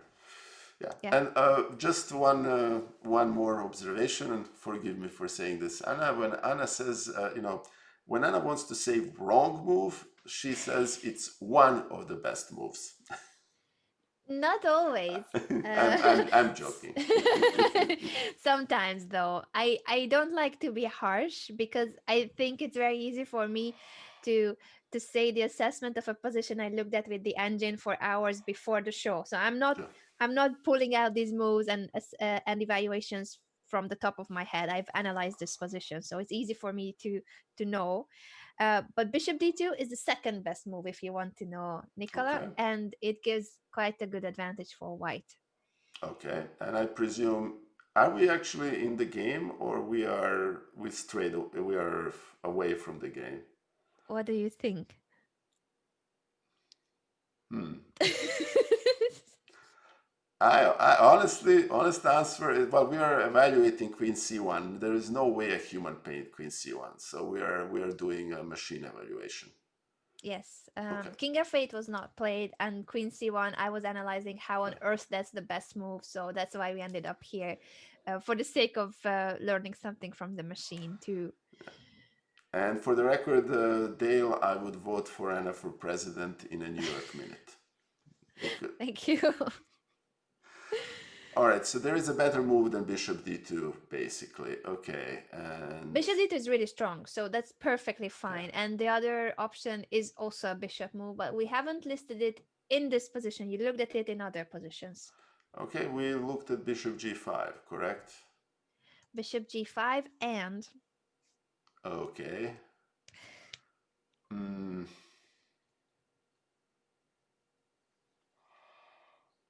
All right, I'm now officially intrigued. Uh, is Bishop what? Okay, I'm confused. I have to admit, which is I know gonna make Anna quite happy. Um,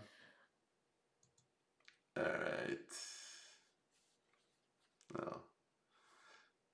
Well, voting for Anna for president of the United States is not a practical consideration on so many levels. She was born in Hungary and therefore ineligible. On top of it, there is also, she is way too young. There is a constitutional that you have to be over 35 to be president. So oh, then soon I could if I could just change and where I'm from. Anna has quite a few years to go before she's eligible.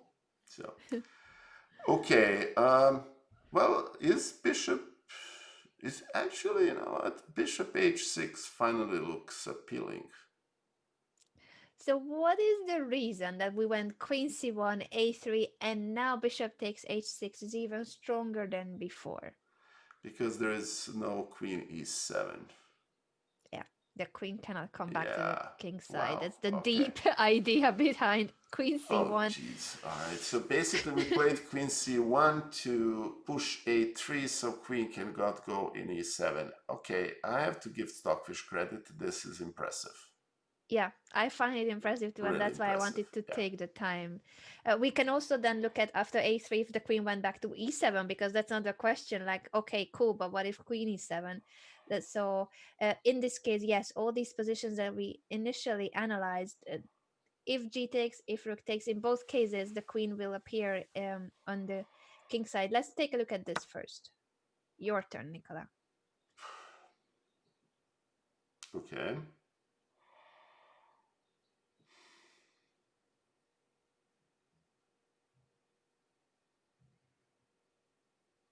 Jesus. Okay.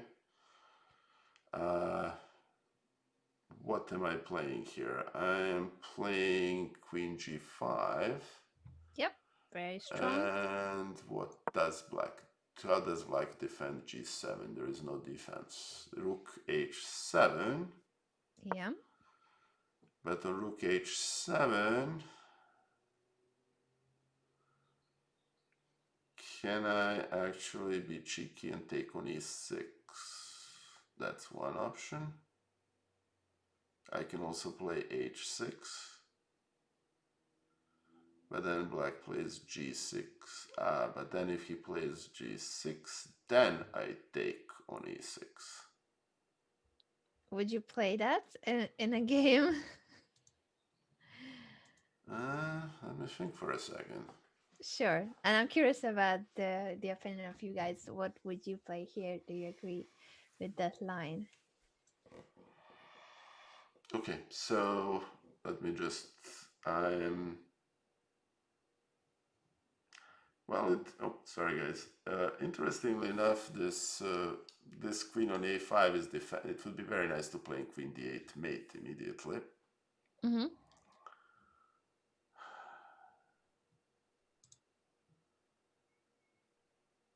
Okay, but this queen is there. These knights are not not put to very good use. Yeah, unfortunately. All right, so if I take on e6, this knight is being threatened. So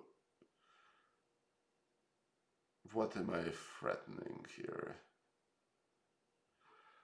What happens if that bishop is accepted? Like I play it immediately? In which position depends. So you're saying you're looking at the sacrifice on e6. In which position do you want to sacrifice? I probably wanna, because right now this pawn is defended. I Yeah, probably wanna push h6 first. very good, because h6 cannot be taken neither with the pawn nor with the rook. In both cases, we win the rook. Yep. So the only move to prevent this is to play g6, and then if I take on e6, I can, and if it's taken, I, you know, I can take on g6 and that's game over. Mm-hmm. I'm threatening knight on d7 with the bishop, so the bishop really cannot move. Queen has nowhere to go to really be useful in a defense unless queen c7 is useful. On top of it, queen is blocking, kind of basically taking care of these two knights. So queen e6, this, and then I can actually probably take on f7, and then I have a winning attack, if not mate very quickly. That sounds like a very promising attack. Let's show the moves that you have analyzed and see if there's any sideline that black can try. Okay. Yes, Jesus himself said you can vote for yourself as president in the US. Absolutely. You can actually vote for yourself in any election in the US. All right, so this. Yes, and if Up the to this bishop is point, we are taken, forced. mm-hmm. And then what? Oof, oof, oof, oof, oof. This is nasty. You What have you cannot spotted? you cannot play this because this is mate. True. So what does black do here? King. Let's see if we can find a move for black to try to survive. Because if f takes e6, If f takes e6, the queen takes on g6, and it's pretty bad for black. yeah, that position is a rook up for black, but basically black can Yeah, resign. black can resign. Impressive. Now let's see if there's any way in which black can complicate things here. Imagine you're playing this as black and you don't want to resign. Okay. So what are my options? In finance, an option is a contract which gives the buyer the right. I love Computer, Alexa. shut up.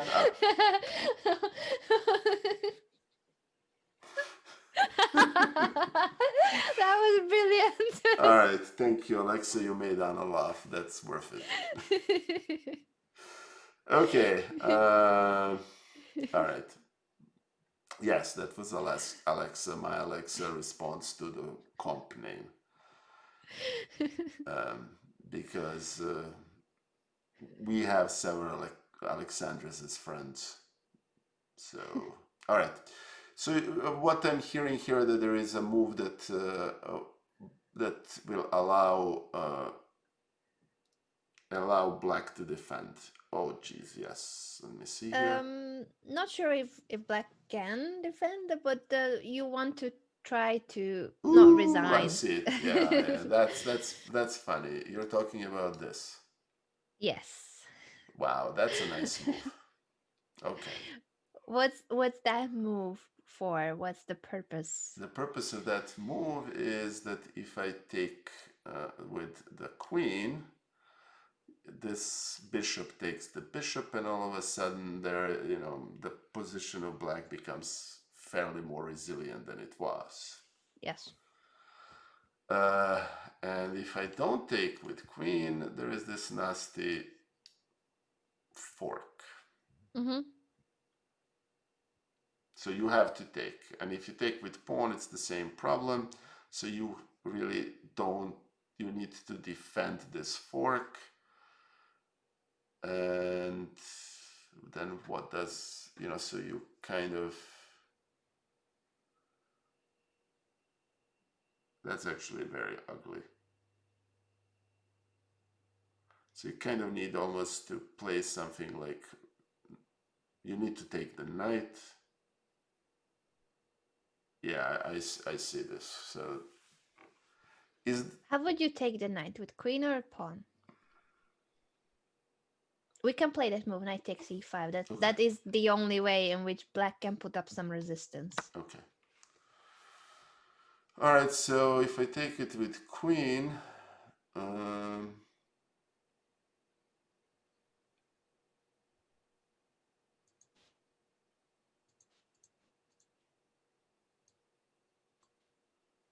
right, so the natural move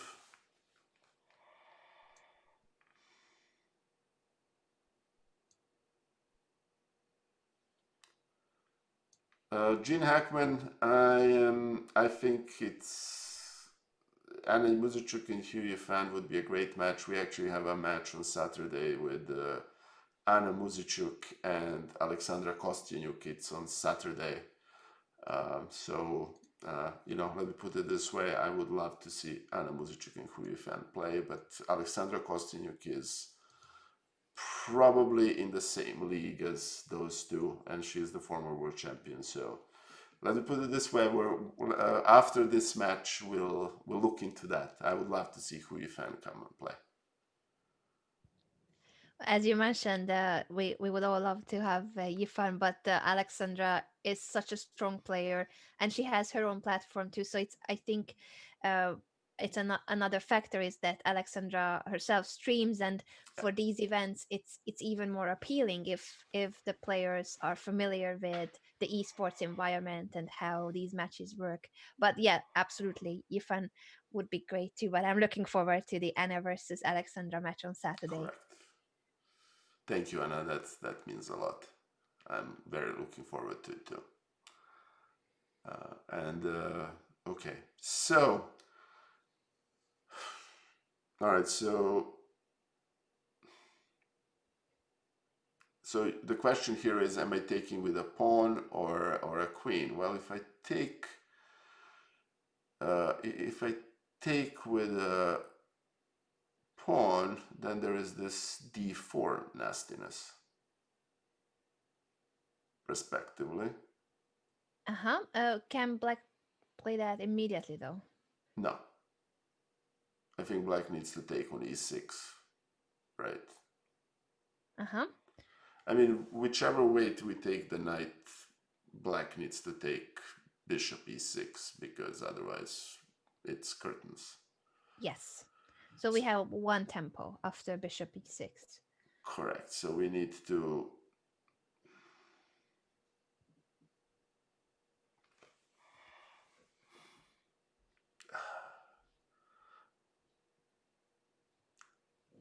this is one of those situations that I'm trying to figure this out and I don't see it.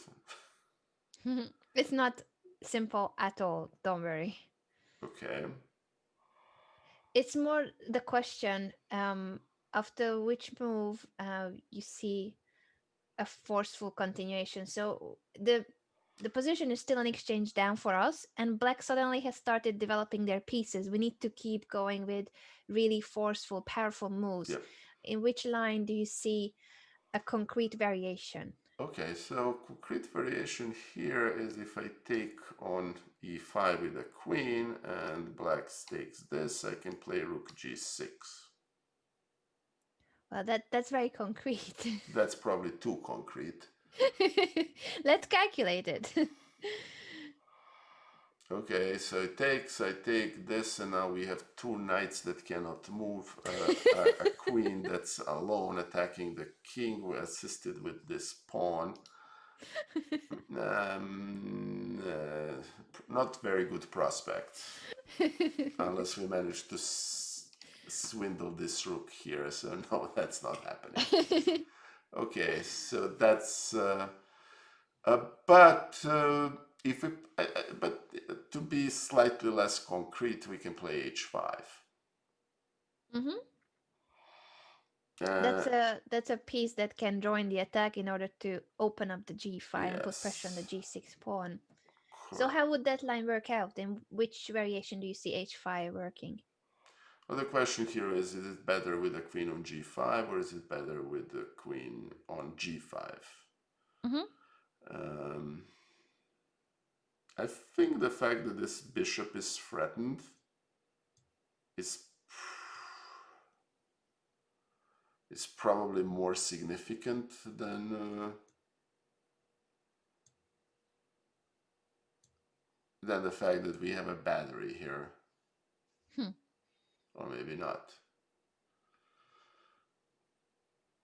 If we take, we also have this. We can play along the lines of.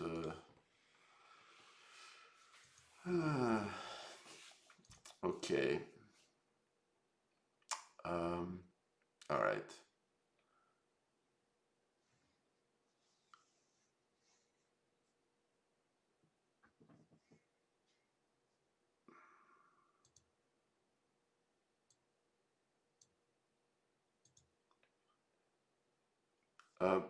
Jesus, knight f4. The problem with knight f4 is that the knight on c3 is unfortunately hanging. That queen basically stopping those two knights has been the bane of this position. And for the record, no suggestions in this position are ridiculous. This is ridiculous already. The position itself is ridiculous. I mean, look. We came here because we played queen c1 with no Cuman would make to put a3, I mean, we are here in a cloud cuckoo land of analysis. I mean, it's fabulous actually. So, hey, Mantuala, how are you doing, my friend? Okay, so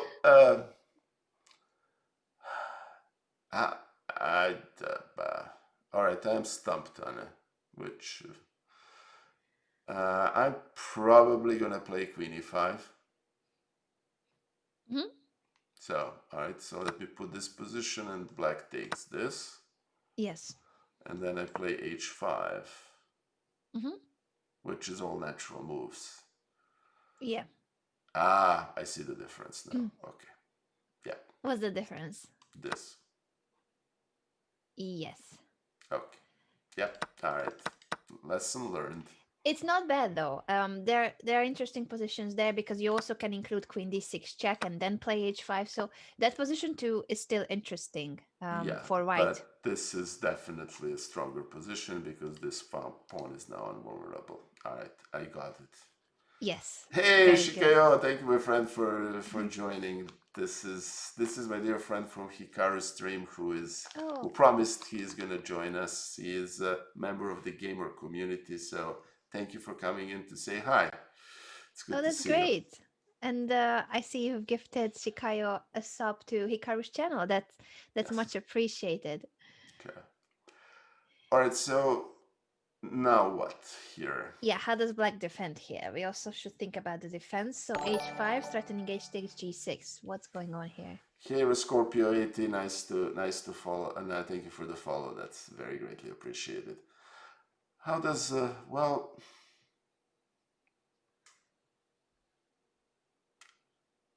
Good question. Obviously, taking on H5 is not an option. Black has this D4, but realistically, if I'm black in this position, I need to get this queen out of here. So this is probably a very strong candidate move. Mm-hmm. And black is has, I don't want to count pawns, but it's an exchange for a pawn. Mm-hmm. So, well, so that's a strong candidate move that kind of neutralizes lots of threats. Yes. This might be too wild because takes, and then this rook is hanging. Mm-hmm. But can black actually defend here? Takes. Yeah, but this bishop is hanging. But this knight is hanging. I was kind of thinking that he can take and then play queen c7. But then queen e6, and there is a mate on g8. Correct. So that's not a good idea. d4 is out. Mm-hmm. The bullet move, I'm playing queen d8. Yeah. I honestly don't see anything better. I think queen d8 is one of the best attempts because black has to try to bring more pieces to the defense and the queen is not doing much on a5 unless black has time for d4, but you calculated that there is no time for it. So queen d8 I think is a good attempt. Would you trade queens or prevent the trade of queens?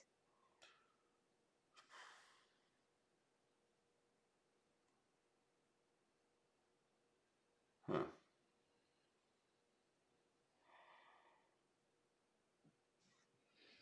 Well, okay, so we're saying queen d8 has been made. The move has been made. It's one of the best attempts, yes, for defense. Okay. All right, so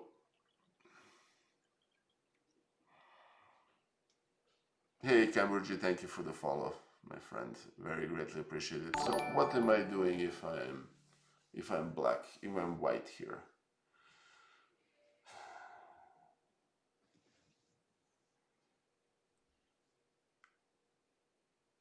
Is there for me to strengthen this position without? I mean, first the queen is defended, so I can play something different.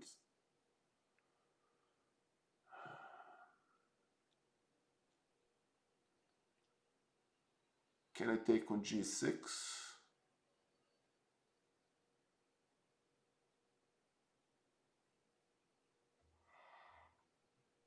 What happens if you take on g6? If I take on g6, oh, this is not a knight. All right, so I'm taking on g6, takes on g5, takes on g5, and then takes on g6, I take on g6, and this is defended, but he can also take on h6. I can push g7, and then I can bring this knight to bear finally after 3 million years. How's that endgame for you? What do you think?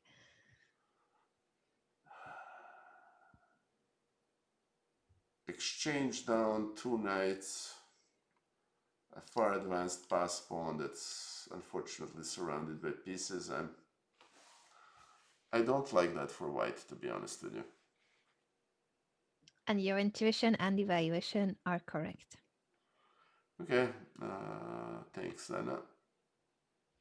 So, okay, so what I can do is the meaningful way to not take is to play something like queen g3, because then I have this threat, and and all of a sudden then these knights can finally start jumping. That's correct. Any drawbacks of that retreat?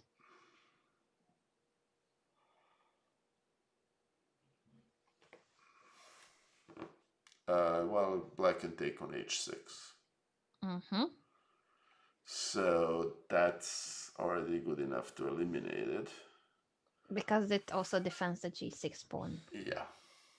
The question here is, another option is to play this, which defends the... So there are basically 2 pawns that black can take, the h5 and h6. Queen g3 indirectly defends h5 pawn because there is this queen g8 thing that loses the rook. Yeah. If you play queen f4, what do we do if black plays... black takes on h5? Good question. Okay, we can basically play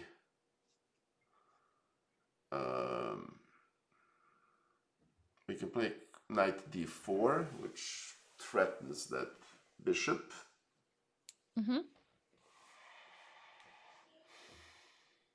Okay.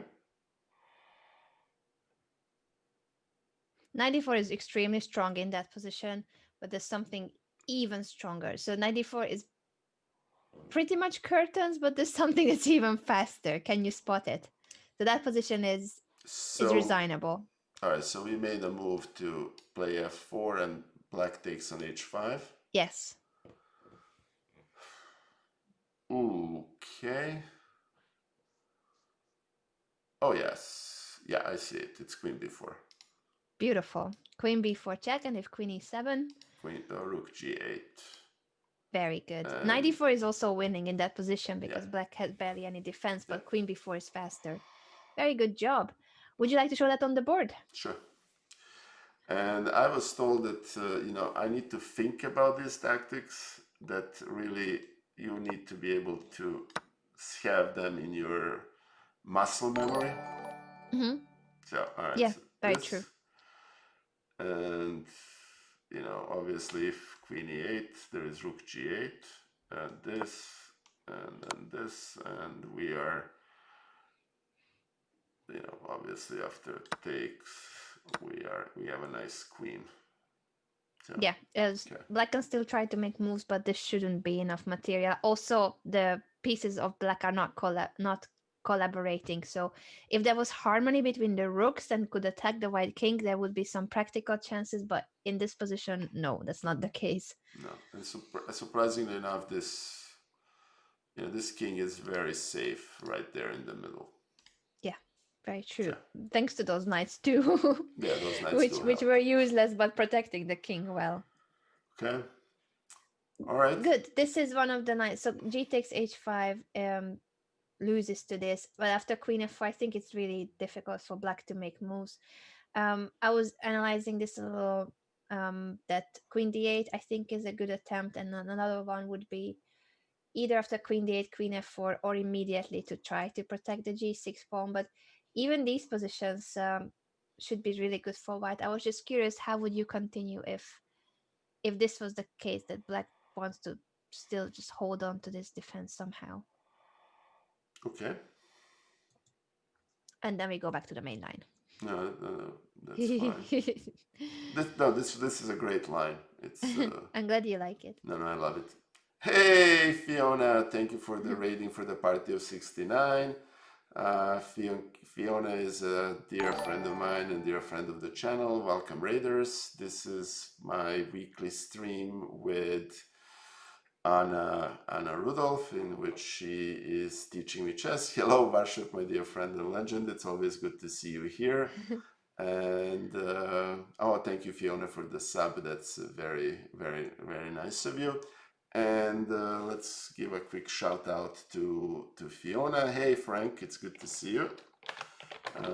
So Fiona is tomorrow hosting the inaugural night of Fiona's Fight Club, and the match is between legendary and and with a hidden identity Grandmaster Konevlad and Grandmaster Mamedyarov.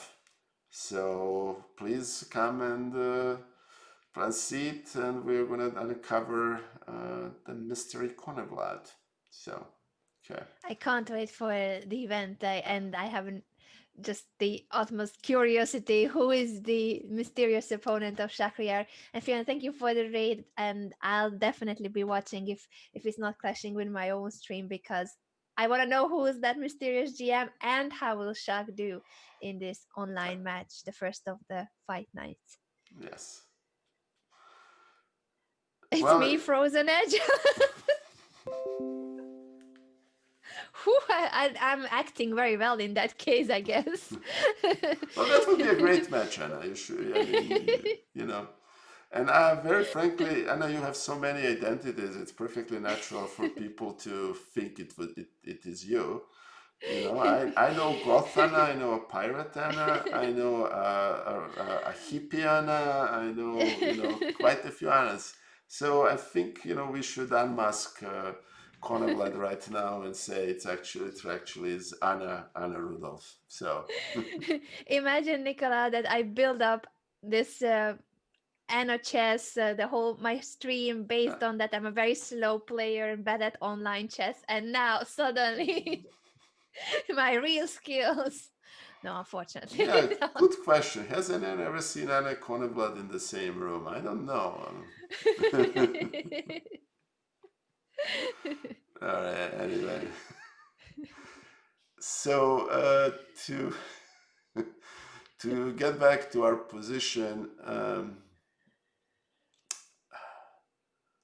I don't see how White can actually improve its position without bringing these silly knights forward, right?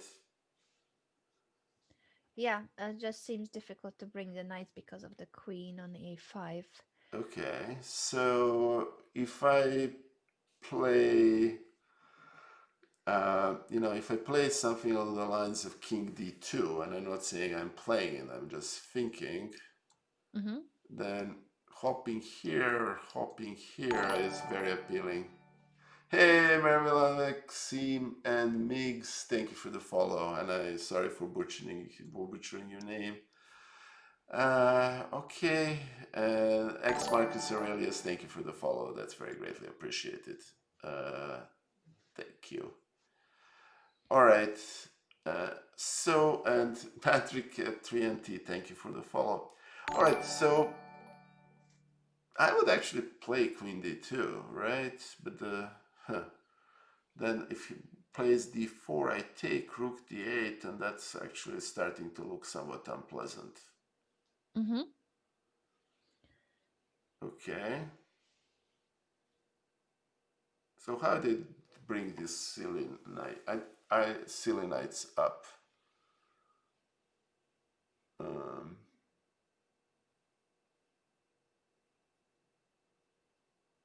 all right, I can be cheeky and do something a little. I mean, What do you think about the situation here? What's best for white? To keep the pawns the way they are, or to include the trade? okay, if I exchange the pawns, so let me get rid of the superfluous arrows. If I take, and then black can take with a bishop. Mm-hmm. If he takes with a pawn, I give a check on f6. Yeah. And then it's not very pleasant for black because I can play e6. Mm-hmm. Correct. And this rook is potentially a target. Mm-hmm. Okay, so that's one option. If he takes with a bishop, then I can play queen f6 and then I can take with a rook. Mm-hmm. And that's not immediately obvious how to defend that, though he can take on h6, but that's... Hey, Agent, thank you for the follow. That's very greatly appreciated. Thank you.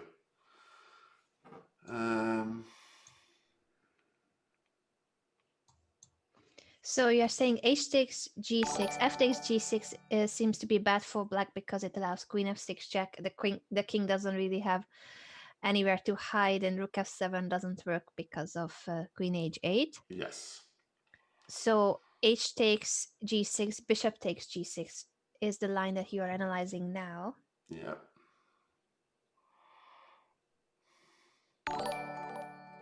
Okay, I can even play f4 there, actually. Mm-hmm. So that... and I'm going to be very frank with you, these knights that have sat there on e2 and c3 being pinned by the queen on a5 have been bothering me for the past 10 moves. I know. But that's why in many of those positions, I think queen c1 was already made, but then in that position you played bishop d2 instead of bishop h6, remember that? Yes. And that would have freed the knights. So you already solved this in your analysis. No, I know, but okay, so are we doing takes f4? Let's see. Let's make the capture on the board and see what would be your preferred move here. Bullet move, f4, you're saying? Yeah, bullet move is f4. Okay, and let's see if now that it's on the board, is there anything else that you would find attractive for white in terms of... Okay, I can still play the e6 thing, Mhm. which actually has an interesting corollary because defends d4. Mhm. Because this lovely queen is all of a sudden pinned. Correct. Okay.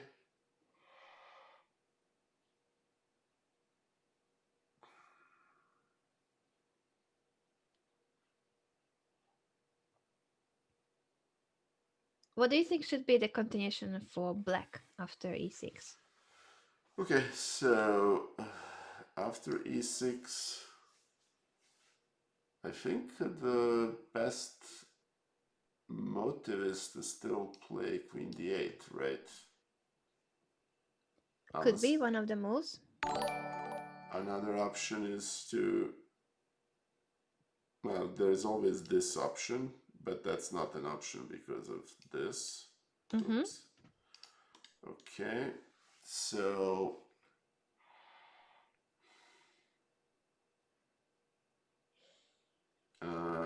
black can actually play rook e8. Yes. And then this knight is threatened if we take on f7, and that actually holds the position. Mhm.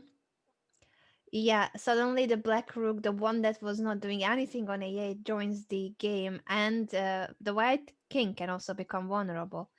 That's Yeah. why e6 unfortunately doesn't work. So e6 is basically eliminated from the list Mm-hmm.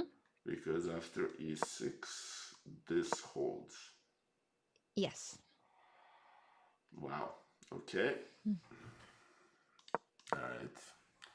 So that leaves f4 and an unknown candidate number one.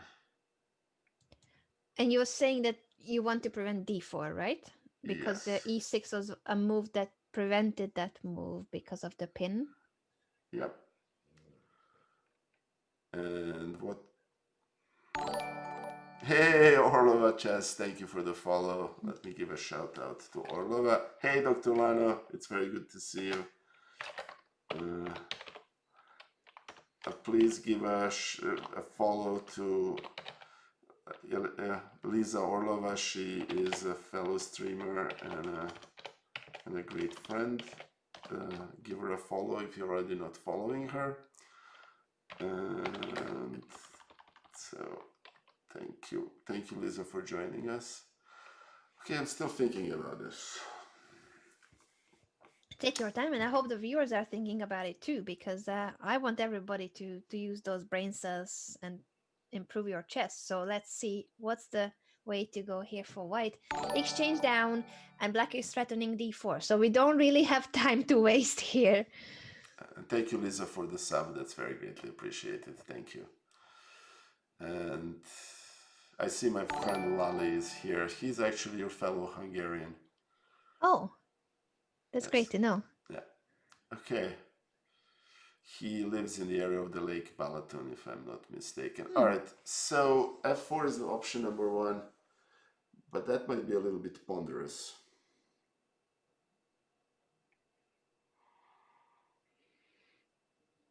Okay.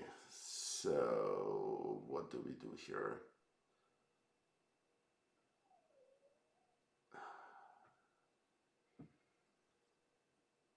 And we still need to prevent d4. Yes. Okay, so to prevent d4,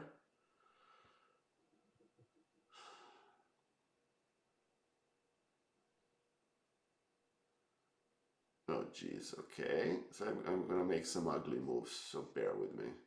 Okay, looking forward to I them. could play this with an idea of putting the rook here. That's not ugly. Okay, so that's option number one. Option number, I really like those queen of g5. Mm-hmm. Okay, so basically we're keeping these poor knights on e2 and c3. It's like having a very nice Lipizzaner horses in a barn and then you don't take them out. Yeah. It's Hey, a pity Posse. about those knights. Good thing though that they are protecting our king, and they're keeping the queen. They cannot be moved because the black queen is pinning them. But as long as the queen is on a5, it's not really helping on the king side. So it has its pros and cons. Okay. I have to make an admission. Moves like queen g4, which I realize now is actually the strongest move probably here. And I'm looking at your face, haha.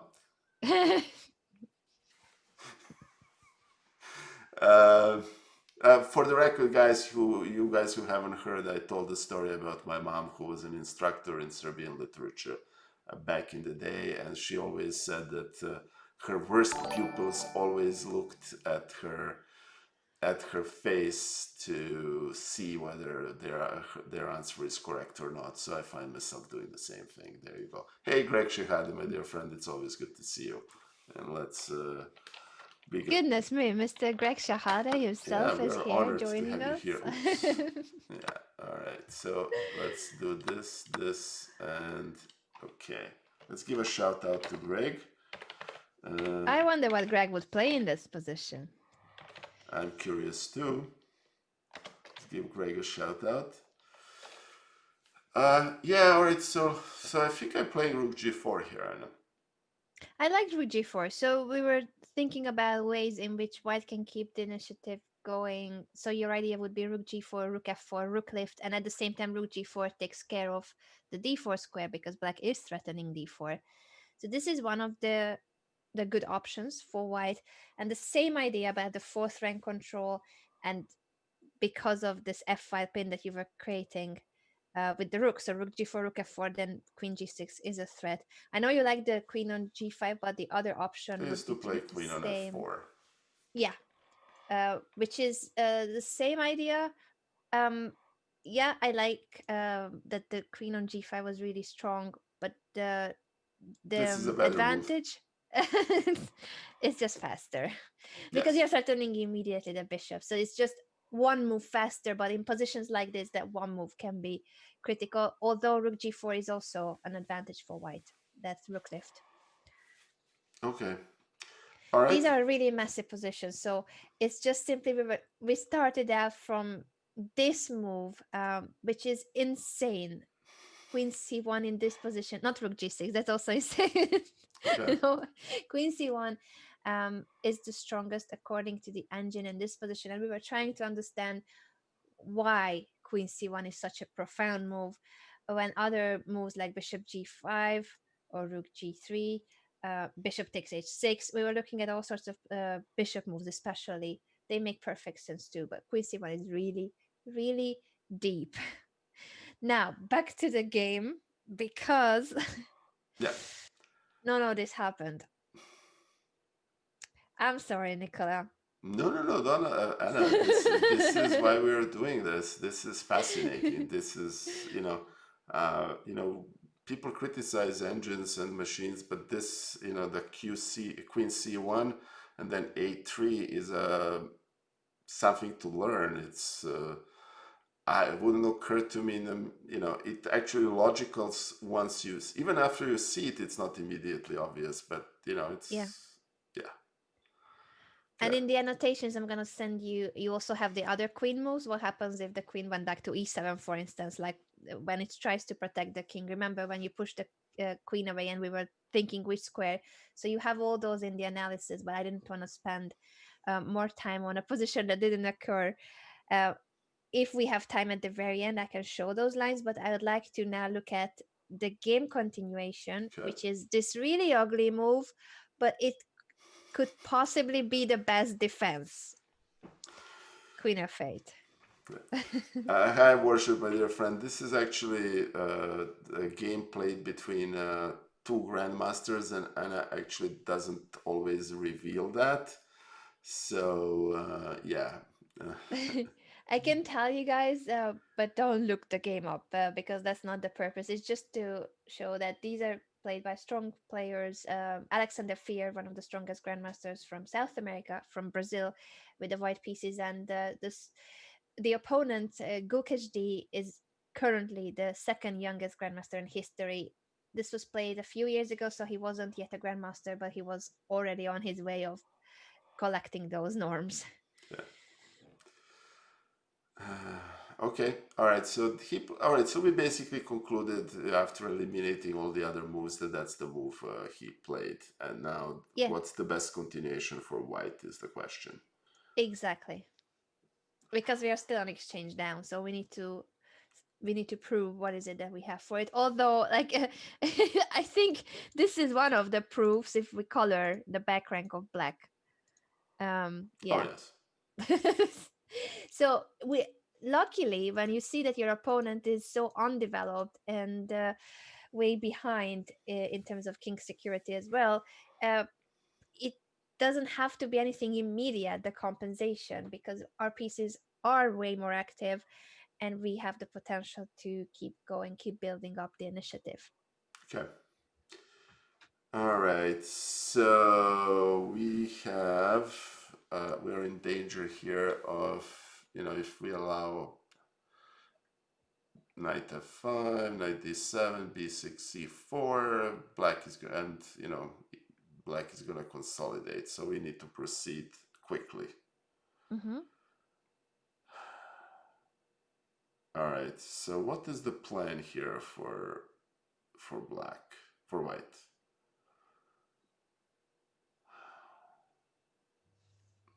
Okay.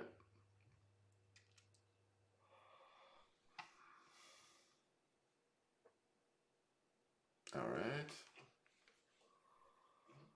with queen on f8, all these bishop h6 options are not really an options anymore, right, Anna? Yes, correct. There's a big difference between the king on f8 or queen on f8 for those lines. You're right. Yep. Okay, so bishop g5 is a natural move. It might be even too natural.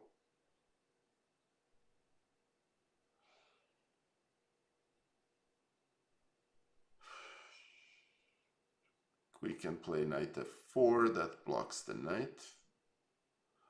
Mm-hmm. And if okay, we cannot. I don't see any forcing variations. Yep, there's none. So that's Yeah. the correct evaluation of the Okay. situation. All right. So we need to find a way to keep improving the position, but it's not a one move thing. We need an idea on how to place the pieces to keep improving the position. Yeah. Okay.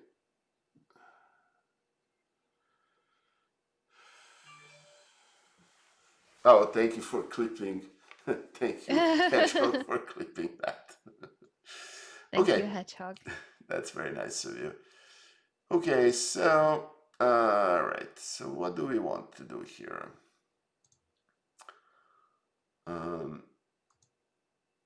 Black can put its bishop on a6, and that's a very quick developing move. I don't see any immediate continuation. Bishop g5. Okay.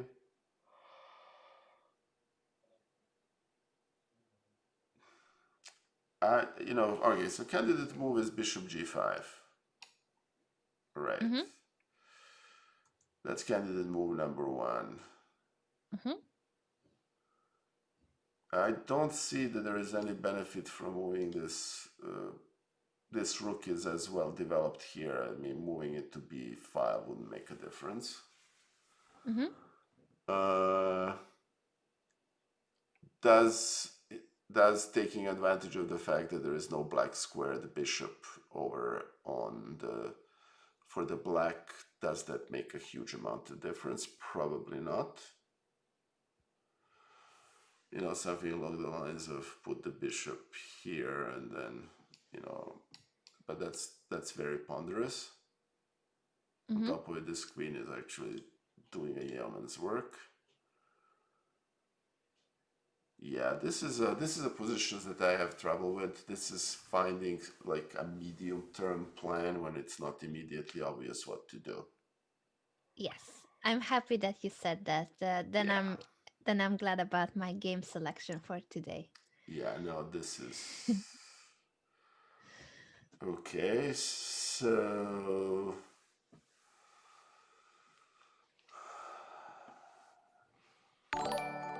hey, Damascenos, thank you for the follow. That's very greatly appreciated. All right, so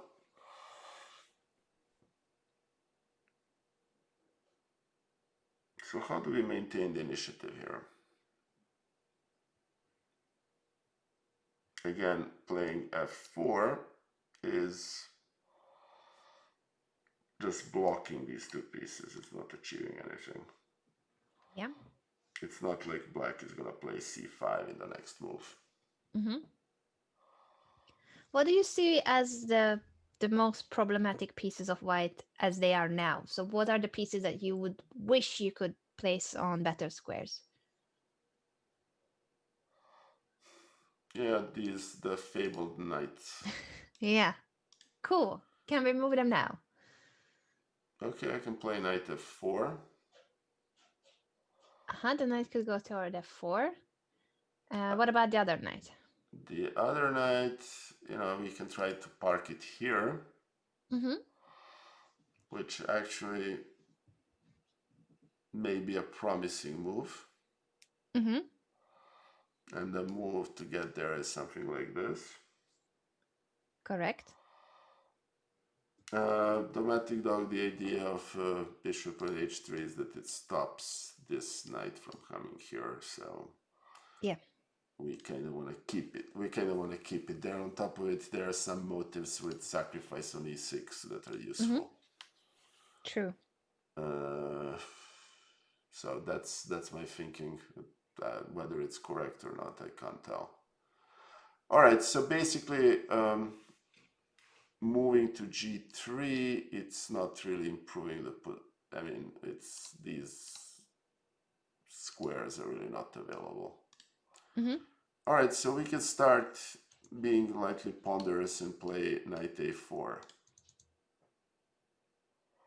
Yes, because you were, as you said in the previous lines, you were annoyed for the last 10 moves or so that the knights weren't useful. So now, finally, we can take advantage of them.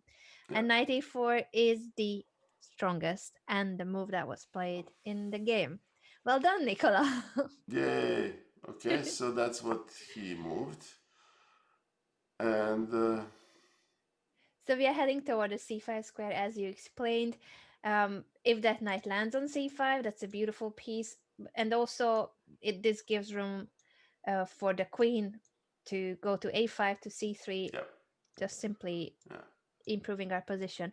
Black prevented knight c5 by playing knight to d7, developing move, and also just making sure that yeah. he can at least take on c5. How would you continue here? Okay. Well, somebody noted in chat, and I think that was spot on, and was that the a5 is the best spot for the queen, and I think black queen should take advantage of the fact that there is no black squared bishop, and this queen is actually doing yeoman's work, but it's really kind of just controlling this diagonal. So, and we probably, I mean, okay, here is the thing. For black to develop, he needs to move this bishop. True. And to move this knight. And to move this knight, so I think queen a5 actually has the advantage that it kind of constricts black. So that's a good candidate move, I would think. So that's one.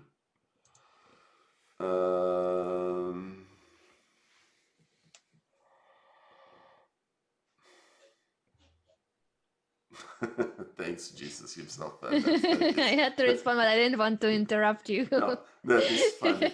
That's actually very funny. I think queen a5 has advantage that at some point we may want to consider to shifting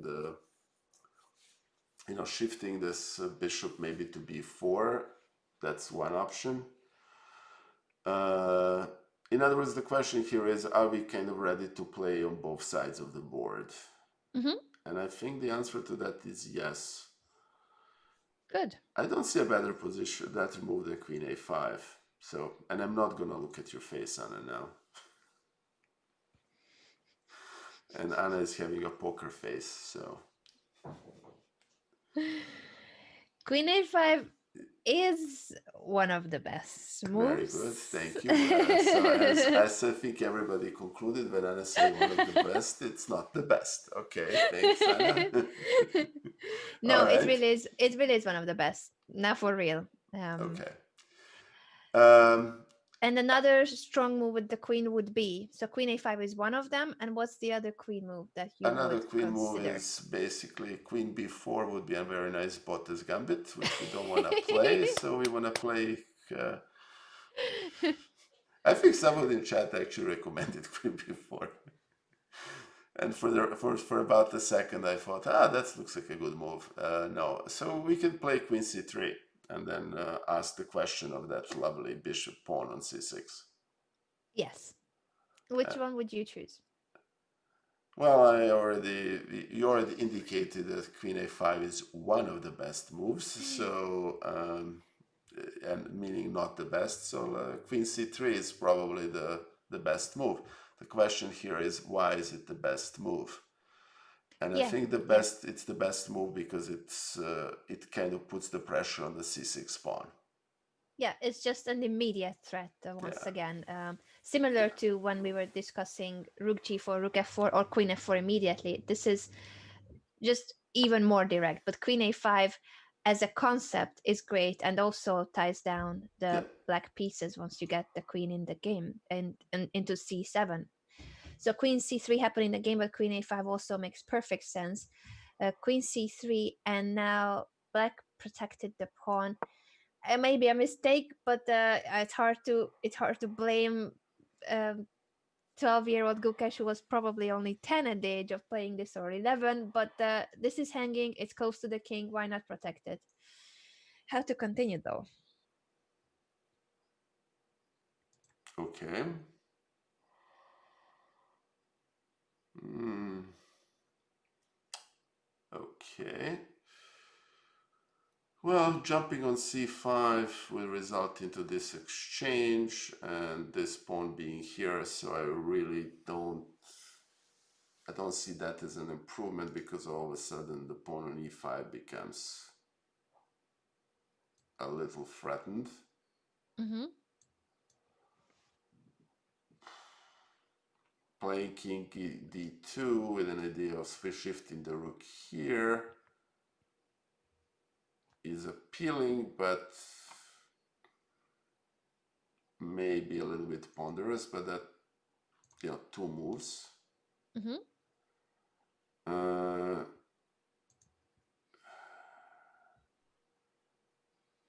Playing knight f4 with an idea of, grabbing this pawn and popping the knight here with a threat of knight c7 appeals to my style. Mm-hmm. Is that really realistic? Hey, Chessbad, the legend. Welcome to the show. Hi, Chesbe, and thank you so much for all your support Thank you for yesterday in the joining charity us. stream. And Chessbay is the let me put it this way: Chessbay is the reason for the recent boom in chess on Twitch. She's a legend. She's the greatest supporter of chess in Twitch, and I'm honored to have her in my stream. So thank you, Chessbay. Welcome to here, and please spam your Chessbay emotes. She deserves it so richly. I'm Thank you, gonna Chessbay, join for in on the everything you have spamming. done and you're Thank still you. doing. Thank you so much. Okay, so knight f4 appears to be a natural move because it improves one piece that's bad and it generates certain threats. Uh-huh.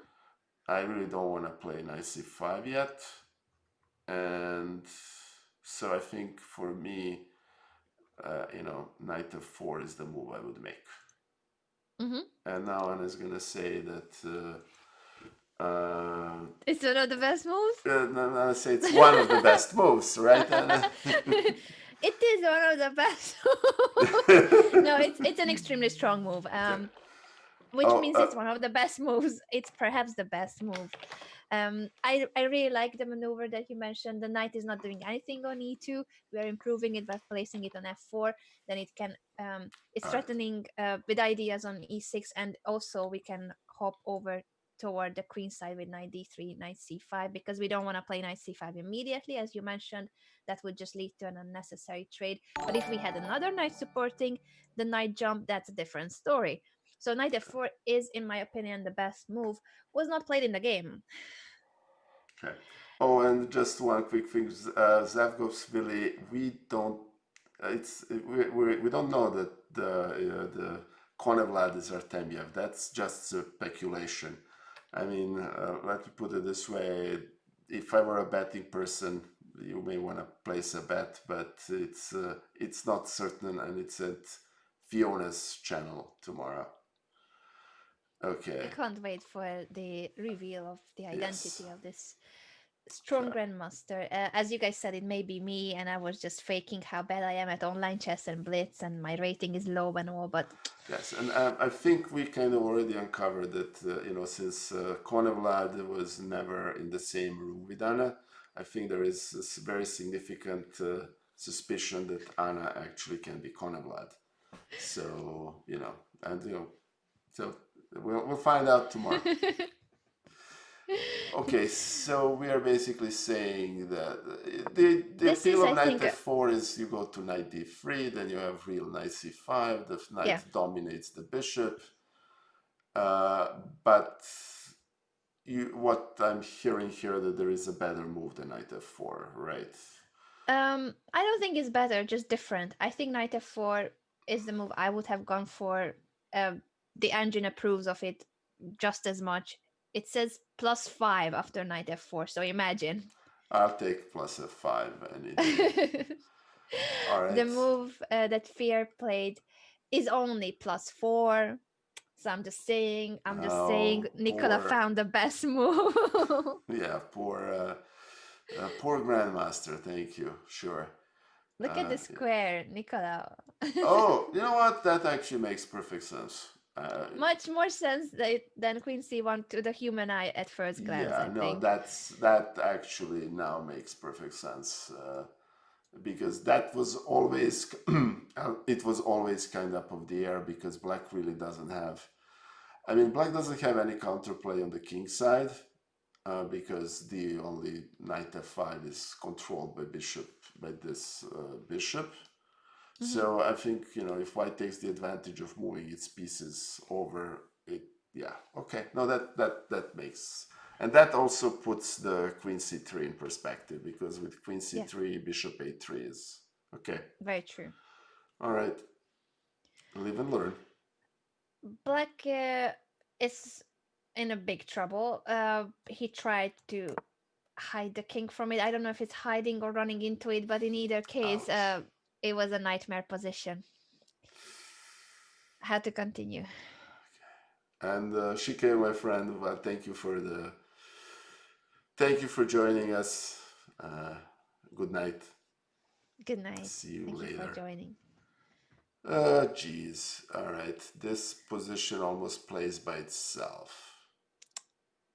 All right. So I'd like to hear that. Yeah, I play bishop a3. Park the Yes. bishop on d6. Play queen e5, and it's ugly. Yes. Very good. Bishop a3. Black played queen e8. What's next? Okay. Which move order would you go for?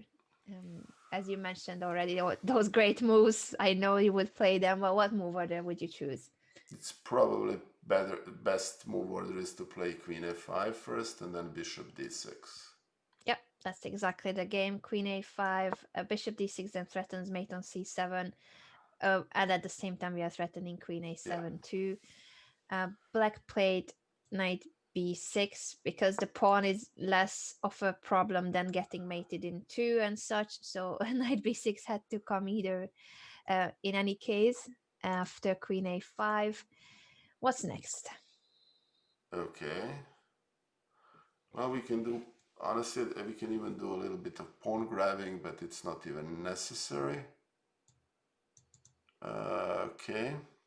What would be your bullet move? Because I know that these positions are really very much in your style and you can probably play them by intuition. So I would like to know your bullet move and then another move if you Well, would we can change even it. take, honestly, we can even forego the piece and just take on a7 Mm-hmm. and go for something like this. If he takes, we can even play bishop d6 and then that's mate into threat. Yes. That it's not sure how it could be defended, minus sacrificing the rook.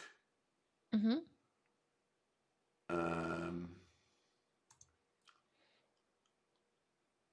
The problem here is, can we castle? I wish I'm joking this, but I think a queen a7 wins, right? Yep. Yes. That's one of the winning moves here. And as you mentioned, after knight a4, even the immediate we don't even have to take back on a4 because bishop d6 makes perfect sense too. The only way to prevent mate is rook takes d6. Correct. Okay. Yeah. Okay. And the problem for black that even though it's still a piece up now, but this doesn't really go anywhere unless it's knight b2, and then black is still not out of trouble. We did get rid of some of our attacking pieces, so there's no immediate mate, but this position is winning. We could Yeah, just take a look at but if this we move look for a at this, we second. play this, Yes. and then this is mate, Oh. queen d8, we can take, and then we are actually just a couple of pawns down. This rook is going to end up on g7. Yeah. And yeah, okay. It's a nightmare. I see Pretty asking what opening it comes from. It looks like black didn't play anything. I'm telling you guys, you should learn Nicola's openings because these are really promising variations. I myself want to switch to his openings. Nicola, what opening are we looking at? This was Tal's variation of Caro-Kann. Yeah, and This he played variation. h6. That was the beginning move, pretty. Yeah. Very interesting lines. I really think that I want to switch now to these lines. So thank you for teaching me as well, Nicola. Well, no, and everybody here knows who is who is the great coach and who is a bad student. So Well, but I'm not good at openings in particular. It has never been my forte, even when I competed. That I think was always my weakest part of the game. So I can always learn I'm not theory-wise. agreeing with that statement, but okay. No, your repertoire is you play the openings you play extremely well. To the Thank you so extent much. that somebody who is a 1900 player can judge, obviously. Hey, Drunk Pyromaniac, thank you for the sub. Thank you for the support, Drunk Pyro. The Queen A7 is one of the winning moves in the game.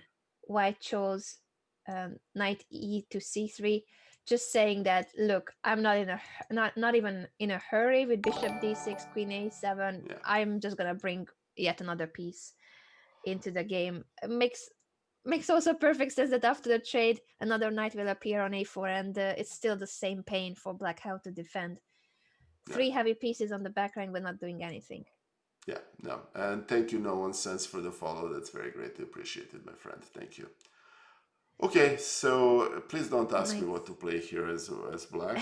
Knight c4 was played. Everything is pretty much lost. Knight c4, Queen a7. I'm just gonna play these moves out because until here, well, we have dropped another piece, so currently we are a rook down, but I don't think you would be worried here, Nikola. No, I don't. That's really not important. So let's see how you continue. Okay. All right.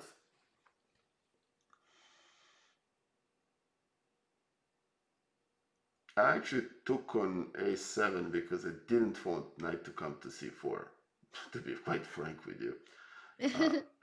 Okay.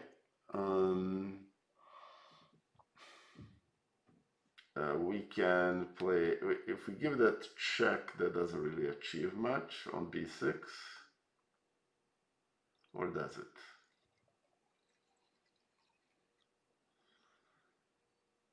All right, so, hold on. Oh, this is lovely, actually, Anna. I like this. So let me show this. So knight c5, and how does black defend mate? Queen e7, knight a6. That's nice. And then if he takes, the queen is down. And if he doesn't take, this followed by this is close to a mate or something. Or we can take a look at that. So yeah, knight c5 is really forcing. Okay. Queen e7 has to be played. All right, I'm gonna do this. And you are threatening. I'm threatening. What exactly am I threatening? Is this a mate, or you're gonna actually escape? If I go here and you go here,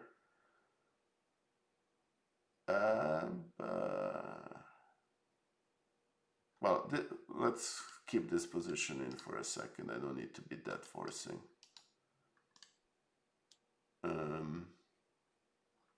I can take here. What am I playing? I need to prevent Black King from escaping through this here, right? Mm-hmm. How do I do that?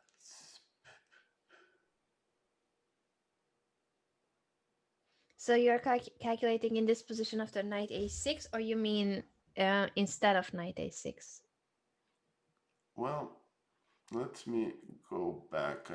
This na6 was cute, but may not have been the best move. It's a strong move, and as you said, there's a pin on the 7th rank. So I'm just curious if that's your principal choice, that's the main line you're calculating, or is there anything else you consider? Well, I kind of liked the pin. It's kind of very unusual, but that might have been, a siren song. Okay, what do I have here?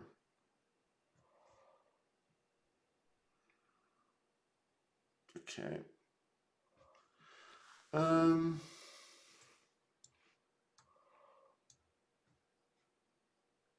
I can play knight a4. Mm-hmm. Threatening To take on knight on b6, and then there is really no escape. Then it's this variation, and this is mate on a6, right? How can black prevent knight b6? Because you are right, after knight a4, knight b6 is a gigantic threat. Black can play knight c4. And then how do we continue? Okay. And you guys should think about that too. I see some of the suggestions in the chat. But calculate that line, knight a4, knight c4.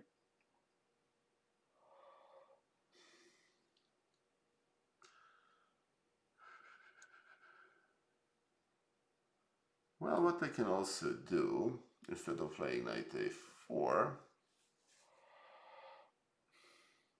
is I can get the bishop here, and then threaten to pop it here.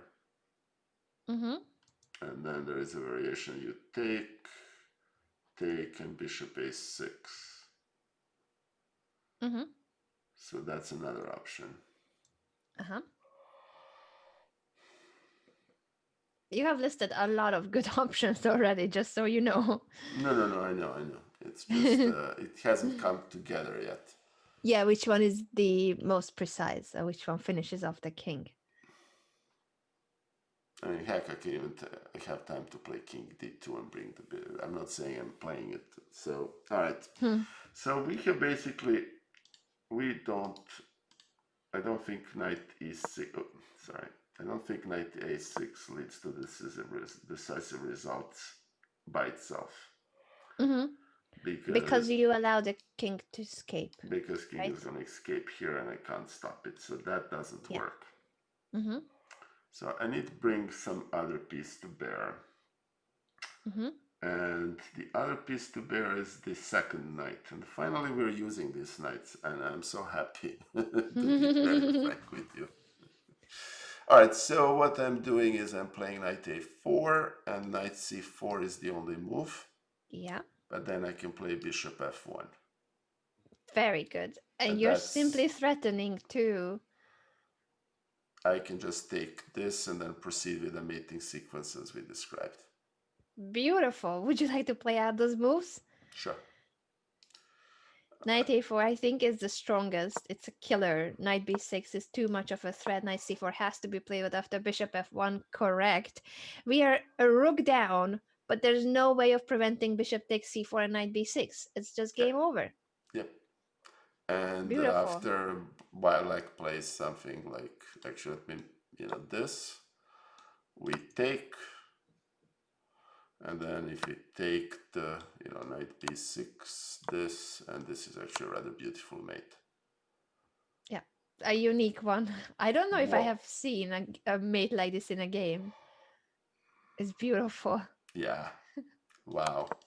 All right. I have to say this. That's fabulous. That's a very nice ending, Anna. It wasn't played.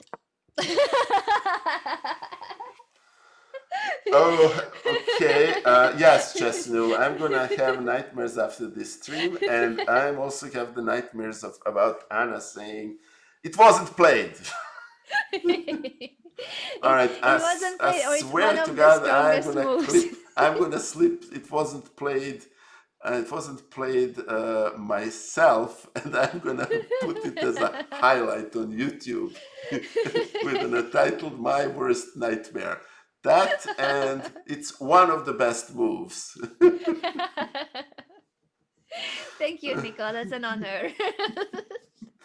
Hey, Durkee, my friend, how are you doing? Anna is torturing me.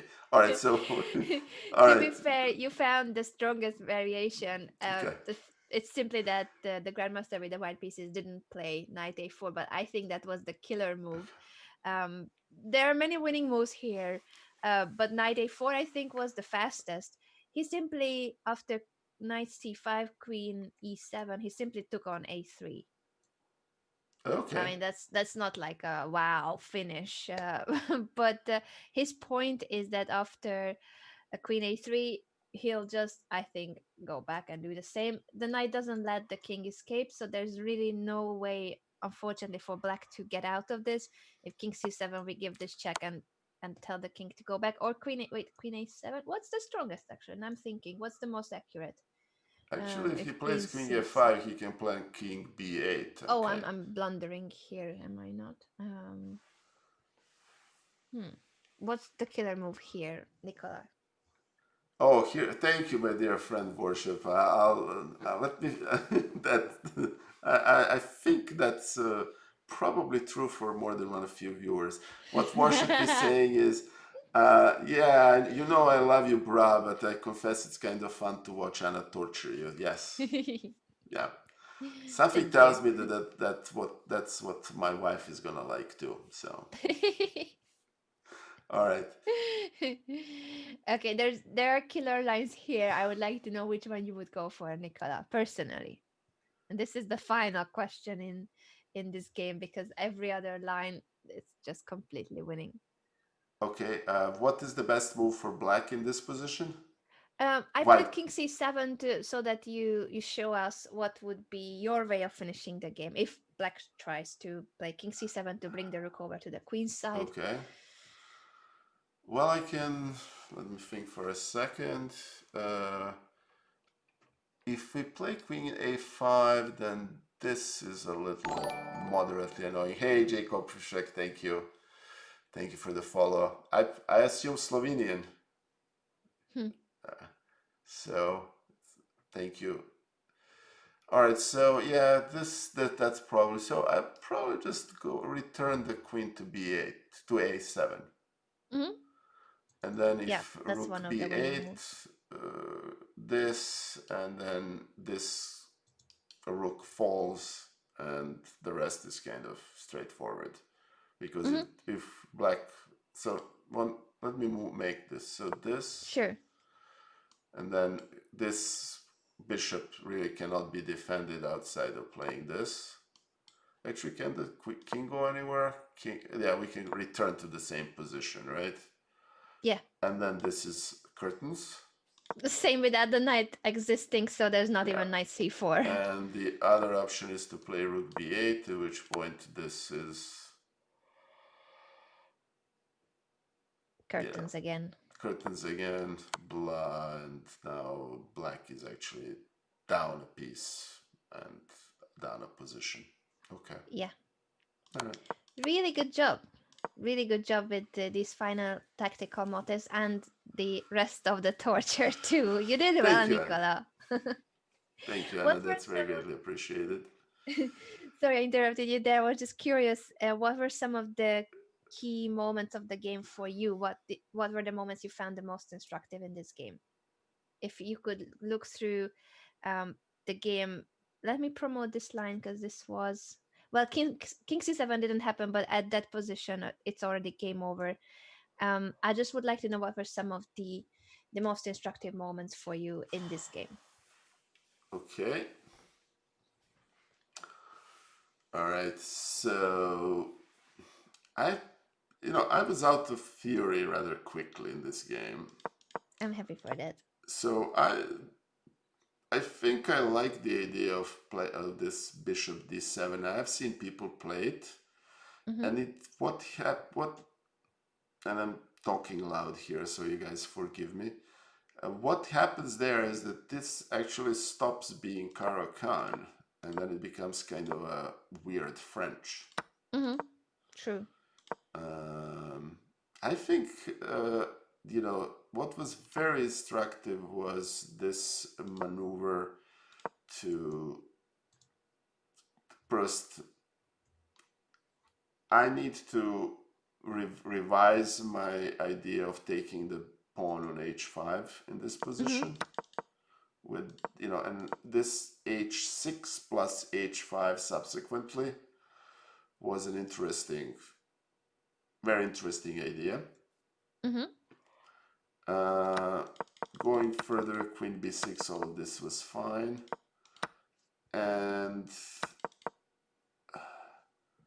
we were looking at king f8 quite some time hey, too. Pritia, thank you for the follow. Very greatly appreciate it. If you remember those lines, Yes. with king f8 instead of queen f8. But the most instructive thing was actually what wasn't played, and that we actually spent this plan with, queen c, if black this line, okay, and then queen c1 plus a3. That is, for me, the most instructive part, because that's a type of move that I wouldn't play. I wouldn't think, anybody through this. So yes. I wouldn't have thought of it either, but I found it really instructive too. And in the analysis, you will see the rest of the queen moves, because we were looking at, after a3, we were looking at queen a5. But of course, it's different when the queen goes to e7, so there's more protection around the king, but your knights are freer to move. So pros and cons for different queen retreats. So in the game, it was queen f8 that happened.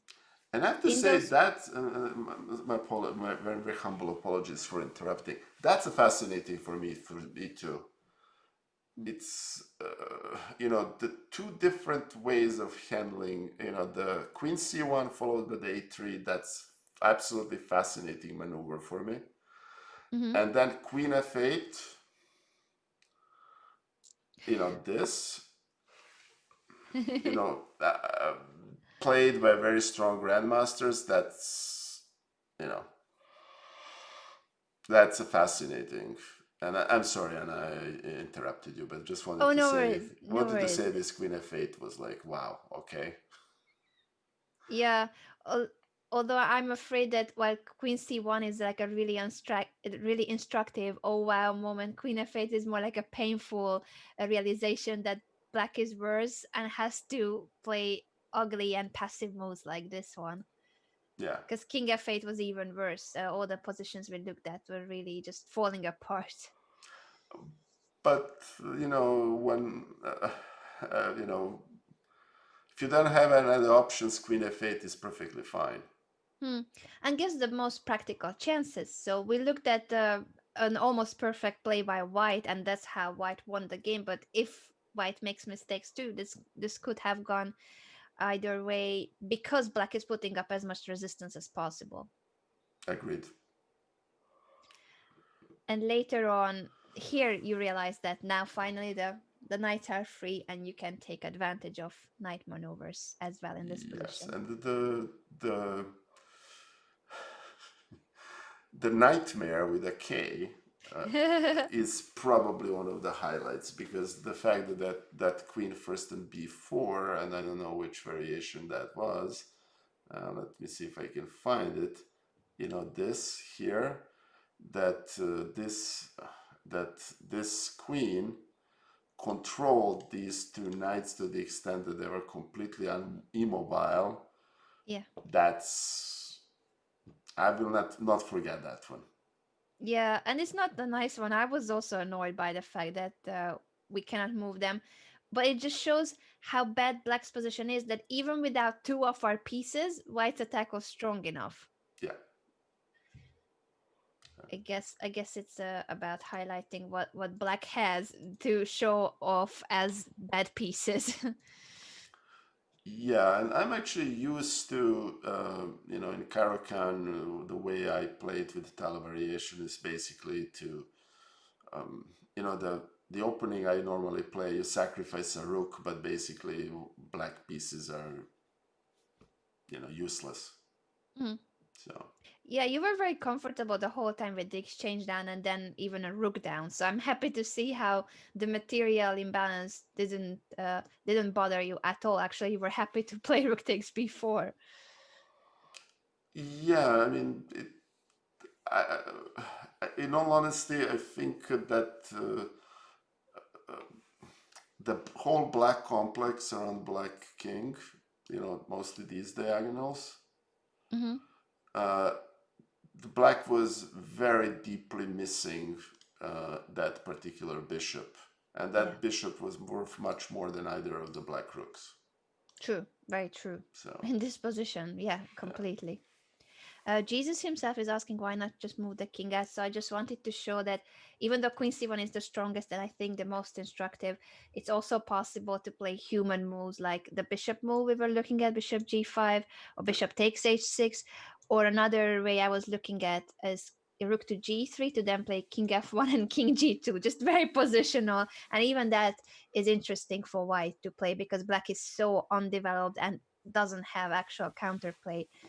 That is another way to play, but I think queen c1 was the most instructive. Jesus himself said, I was looking on playing king f1 and it just, I don't want to say there wasn't enough time, but Hmm. there was always something that, kept the advantage going. So those knights stayed there for Yeah, forever. and also imagine even after moving the king, you don't really want to move the knight. First of all, there aren't really squares because if a4 is not available, this knight doesn't really have useful squares. And we also don't really want to trade queens, so it's not only the king that is in the pin, but the queen is in the way too. It's just really a tricky position with the queen annoying on b4. Okay. I think you did a great job, Nicola, and I'm glad that it felt like a torture because that was the goal. And apparently that's a big, apparently, watching you torture me is a big appeal of our series. So that's fine. And very frankly, the after a vigorous exercise, your muscles are supposed to ache. And if your brain doesn't ache after end of these sessions, that means we didn't really learn much. So yes, thank you, Anna. That's very greatly appreciated. This was a very interesting game. It was very wild, and actually black didn't defend that badly. It's just though I have to say that I think this castling in this position Hmm. is, I mean, it's basically I don't want to say a death sentence, but it's a surprise choice to, Yeah, yeah. I think it's just that Black felt like he was so. Um, I mean, I guess he didn't play Castle Queenside to resign, but probably he didn't see a better move. You will see in the annotation that instead of bishop b7, I was trying to do something instead, and rook b8 was a suggestion of Stockfish just giving up on that pawn and trying to go for activity. This was perhaps the way to go. Even these positions are really difficult for black, but at least black is playing for something, and I think queen takes c6 wasn't even the best move for white, but white just played a3 in this moment to cover the b4 square and just say, yo, black has nothing here, so I'm just gonna take my time and maybe then take here. Yeah, It's okay. The funny thing is, and I've actually played these positions in which black is completely passive and compressed, but it's a couple of tempi away for a counterattack. yeah, yeah, we cannot just sit back and not do anything Kitty, directly. thank you for that Ooh, huge donation of 20,000 bits. Wow, Kitty. Thank you so much, my friend. That's very greatly appreciated. Thank you so much. Uh, Kitty is a dear friend of mine, and thank you. Thank you for joining us, and thank you for the huge bit donation. Thank you. thank you so much, Kitty, and happy to see you. Happy to see you again. I don't remember the last time I caught a stream with Kitty, but that may be because I switched to variety streams, so I don't have as many chess streams as before. But I do have this one as a very serious spot on the agenda every Wednesday. Torture Nikola. That's on the schedule. Yes, that's apparently. So next time we're gonna.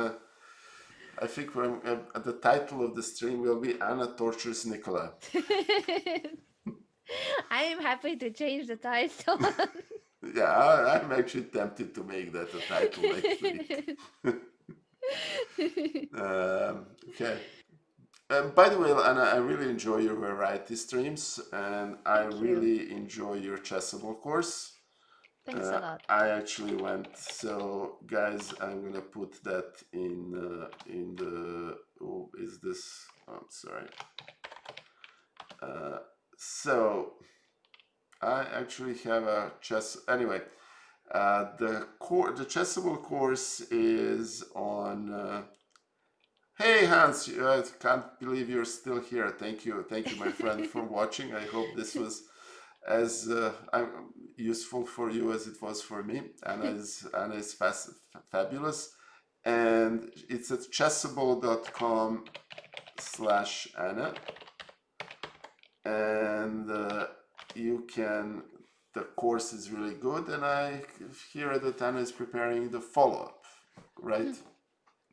Yes, there should be a second part to this middle game course. Thank you so much for the shout out, Nicola, and Yeah, for I'm supporting my torturing Anna. course so Now I'm much. torturing Anna. I'm asking the question, where is the follow-up? Thanks to everybody for tuning in and for working through the exercises. There's so many of you being active and trying to figure out the right plan, the right idea. Great to see Hans enjoying a McFlurry as well, and I'm happy that you found the game a good selection. I try to find games that make Nicola sweat as much as possible. That's always the goal. No, this was a great game. It was very instructive, and we went into a computer sideline, but it was extremely instructive because. And what was interesting is that one of the motives. Actually, I didn't mention this. One of the motives here was that White took the advantage in space to basically shift from king side to queen side, and Very basically important. that's how White won. So Yeah, that's a great point that I didn't say myself. So thank you so much for that. all right, so no more. The torture chamber session is over. For today, but we'll be back next Okay. Wednesday at the same time with another torture game. All right. So thank you so much. This was our first session on Chess TV. I think our first hour we had a reserved slot, and thank you guys for coming. It's in such a number. Thank you, Kitty, for the huge bit donation. That's very greatly appreciated. Thank you to the one and only legend Anna Rudolf. It was always a pleasure to collaborate with her. Thank you, Chess Noob. Thank you, all everybody who has been here. And now the big question is, who are we going to raid? That's always an important question. Okay, well, I have never raided my dear friend Livy, so let's send Livy a raid. Gotham Chess. Looks like he's teaching one of the Oh, no, he's actually playing Blitz online. So, guys, I'm gonna announce a couple of more streams over the weekend um, in my Discord. Uh, Nicola's, my best losses is Mondays at 8 p.m. and every Wednesday at 5 p.m. New York time is another session with Anna, and I'm already scared of what Anna gonna throw at us next time. And I'm using us because everybody participated. Thank you so much. Thank you Thank you, everyone Anna, for again. tuning in. Thanks, Nikola. You've done an amazing job, really. No, Anna, you went into uh, absolutely fascinating lines and sidelines. That QC1A3 thing, that was a work of beauty. Thank you. Thanks. And see you guys next See Wednesday. you guys And next Nikola Wednesday. will be back this week. Sorry, I was just gonna say some of the events that I will be tuning into your streams if I when I'm around, but also I'm looking forward to the matches that you have mentioned Yeah. on both the channel of Photo Chess and the channel of Fiancetta.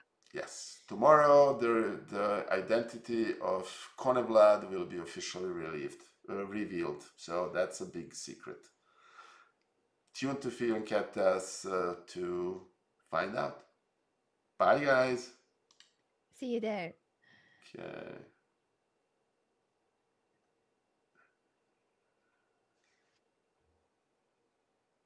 All right.